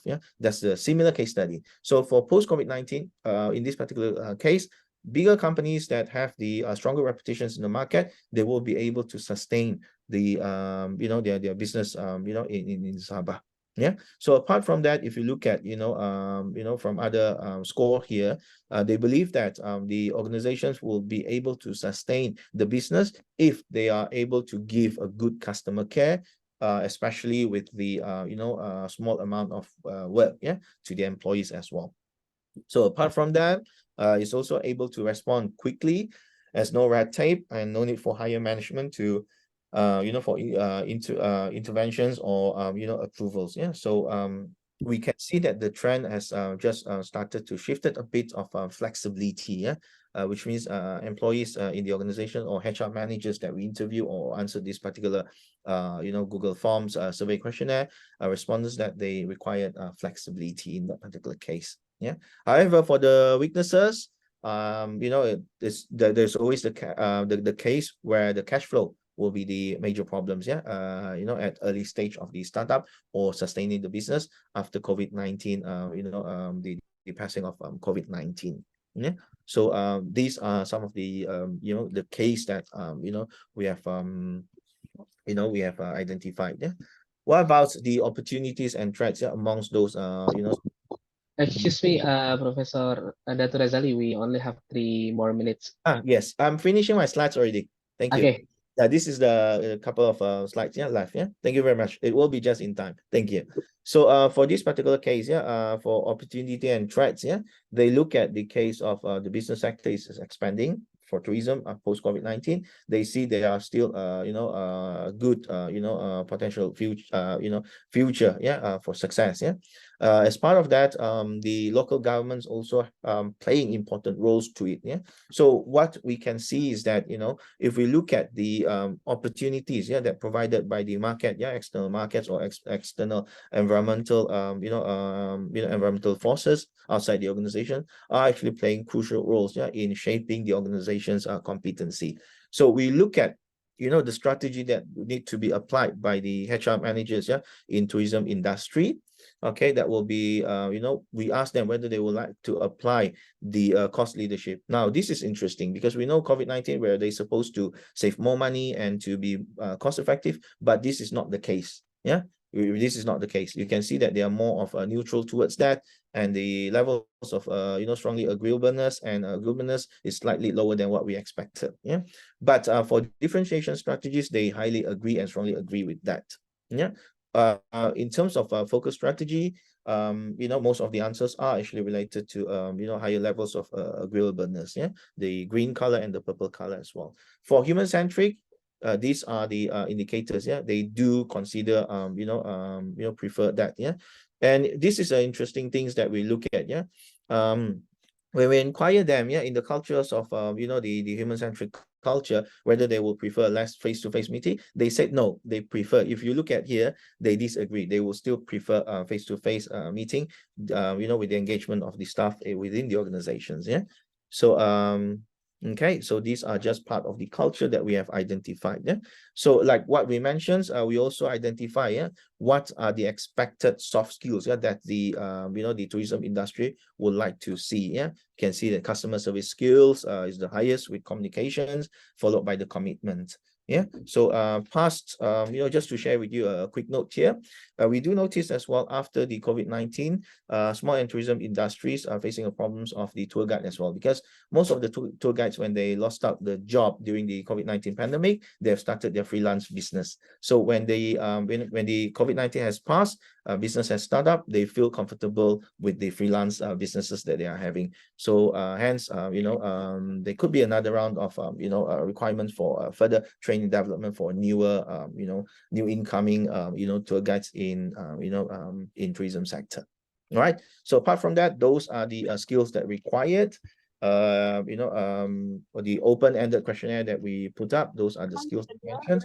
And to sum up my presentations today, from the case study of UMS as a sustainable eco campus or sustainable organizations, what is HR in in sustainable organizations, and competency-centric approach in human resource management, as well as the case study in in tourism sectors, tourism small and medium enterprises in Sabah. This is the sum up that I can provide you. So if we were to talk about sustainable competency, it has to be aligned with the values. Then we will have to develop the behavioral indicators as well as to provide training and development. And afterward, after post performance evaluations, then we may need to provide the recognitions and rewards to the employees. Should there required improvement, then we can provide them interventions as the human resource roles in organizations for continuous improvement. So there are two graphs here that you can see. On top is the organizational practices, below is the individual perspective. With that, I sum up my presentations or my sharings today, where the process begins with defining employee competency. It will be followed up with the performance of behavioral indicators, which will be evaluated for further continuous improvement in organizations. That is the key ingredients for the sustainable organizations with the practices of human resource management. Thank you, ladies and gentlemen. Yeah, thanks for the sharing, Professor Datu Razali, regarding the HR for sustainability. This is very interesting for me. It's, yeah, because I've never seen like this one before. Okay, I think we just open the answer and questions Q&A. Okay. Any other questions from our participants? please raise your hand, or you might write your question in the chat box. May I? If there is no one, then maybe I can ask. Yes, yes. So that I'm kind of Sure. giving full attention today with your seminar today. Yeah, it's very interesting. Yeah, Dr. Dato Razali. Yeah. Good thing that I saw that there are competencies of an employee for a company is to look at into before hiring someone. But then like I'm interested to know, maybe to get your idea or maybe your opinion about there's one statement that I came across with when every time people go for the interviewer will always ask what you can give to the company. By the end of the day, what the company can give it actually to the employee. So what do you think about this, doctor? Yeah, just to share. Yeah, that's all. Well, yes, thank you very much. That is interesting questions. Yes, I do believe that when people attend an interview will receive different kind of questions. A good interviewer will actually understand the background of the the interviewee. Yeah, that's the prerequisite of a good interviewer. Like I give you one particular example. There was one particular case study where this particular person came for the job interview. The person's background is well versed with family business or family enterprises, like involved in deep sea fishing. So when the VC, when the dean of the faculty, actually being the panels of it, they did not ask the standard questions. They asked a simple behavioral questions where they ask the interviewee, we know that your background, your family having international enterprises. What if your companies or your family's business required you to to go back to to serve the businesses? So that such kind of questions that actually being made differently than the standards questions. Yeah, instead of the standards interview where people ask share about your background, those kind of things. But to answer that particular question, I think I do agree in some circumstances, peoples are actually expecting that, expecting the return from the employer. True or not? Yeah, the return of the employee. So I think a good candidate will always ask or inquire back to the organizations, what is the future career path for me once I join the organizations? Now, if such kind of employees or such kind of not employees, sorry, such kind of job applicants will shows that kind of interest and able to foresee the future or the career path with that particular company, inshallah, I think that particular employees will be one of the best candidate that we have shortlisted based on the behavioral approach that he applied in that particular in that particular job interview. Whereas as for the interviewer, in the sense of they are asking, what you can contribute. Yeah, I will say, to ensure the questions that I came across with one particular case study where a OKU, OKU ni kita sebut sebagai orang kurang upaya, disabled people, wheelchair. He's on wheelchair. He came for the job interview. So instead of asking that what the persons actually can contribute to the organizations, the panels, the director of that particular institutions, he asked that particular persons, the job applicant who is disabled, they asked him what actually we can provide you for you to perform the task. Because in job description itself is already listed, it has been listed the series of the tasks and responsibilities that has to be performed by that particular job applicants if he or she shall be hired. So the next question is that what can the organizations can give back to or can prepare well for that particular employees who is disabled for him to perform the task. I think that's the way forward. Yeah, when we look at such kind of cases. Yeah, but Ilfin, I hope that we look at from the different angles. Yeah, but of course we do have such kind of interviewer who will actually ask such kind of questions. So that's what on today's seminar I said, let's push for a competency centric approach or competency based talent management system into organizations. Now, if I were to share a slides that I actually done last night, for instance, let me just find the share button, just for a short while. For instance, like for academic, this is what I have developed, for instance, for academic, you can see that in the category of academic, there is a generic academic, which is in teaching and learning. Every lecturer must have. Then we have the competency in what I define as a content delivery, because under teaching and learning there are many competency. So I pick up one of the example last night that I created, content delivery. So we have the definitions, for instance, the ability to effectively convey educational content based on the technology that has been provided, and the competency should encompasses with the skills and technique to facilitate the learning process and communications for a better educational outcome. So in this particular context, we have the levels, peranan diri, the roles of one particular individuals, with different categories, level 1 up until level 4. Level 1 is for self, achievement. Level 2, the ability to share with, the team members. The department levels, for example, and then organizations level. So each of these, it has a different levels for us to gauge. So once, for example, when it comes to job interview, we may ask them, we may measure, or we may assess the persons to be, young lecturers, for example, new lecturers, to look at, the capability of them in the context of content delivery. What is interesting is that about this particular dictionary, we also provide the complexity of the task based on the level.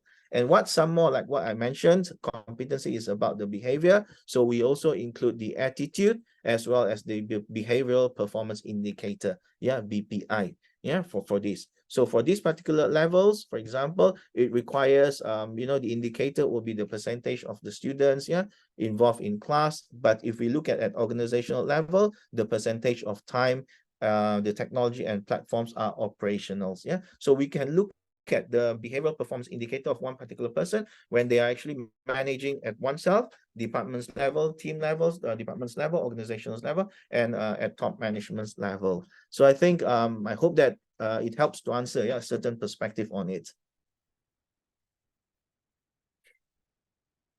Yes, Bapak Adnan, yes. Yeah. We have a question. We have more questions, We have a questions from Randy, In Yeah. after COVID-19, we saw many system thinking popping up in this world, from design thinking, critical thinking, and so on. If you have to choose 3 system thinking, what kind of system thinking that really need to run sustainable organizations? Now, from a human resource perspective, if I were to look at, one is the data analytics. Second will be the framework, competency framework. The third one will be the engagement. That if I were to look at from my perspective, data analytics and reporting, this is important. Because the organizational dashboard, it has to be made available for top management to look at. But if you have the top, if the top management have the dashboard, but you do not have the framework, for example, that you can lean on to develop your staff, that will be, there's a gap to address. So to sum up, I will say, if I were to look at from this sustainable organizations from a human resource perspective, number 1 is the dashboard. The data analytics and the reporting system. Number 2, the competency framework, competency talent-based management system, as well as the engagement, stakeholders engagement.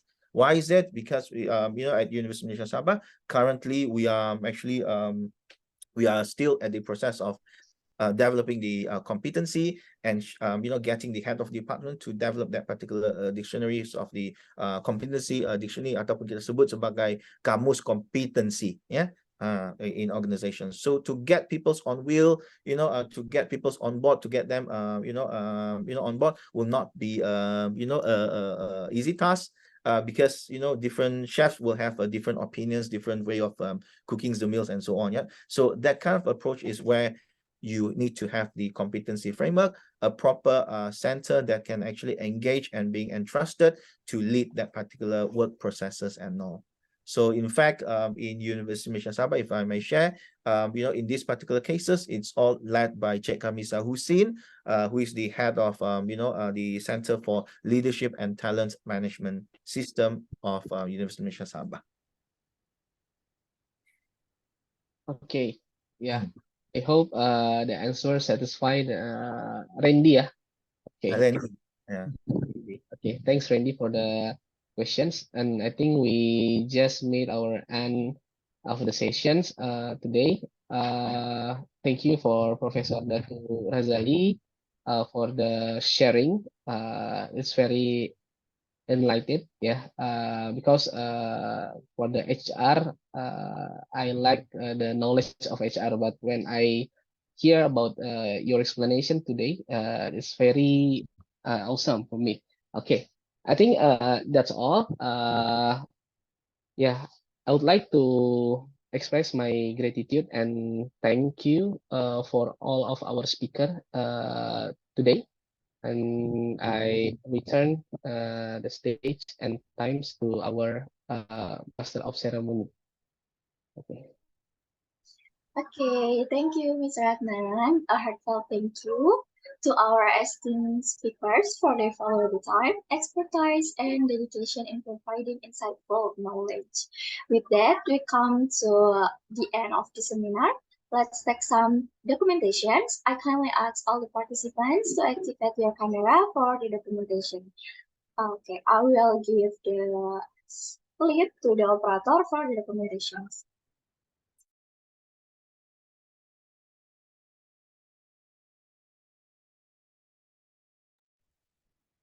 Okay, for the operator, please help for the documentations.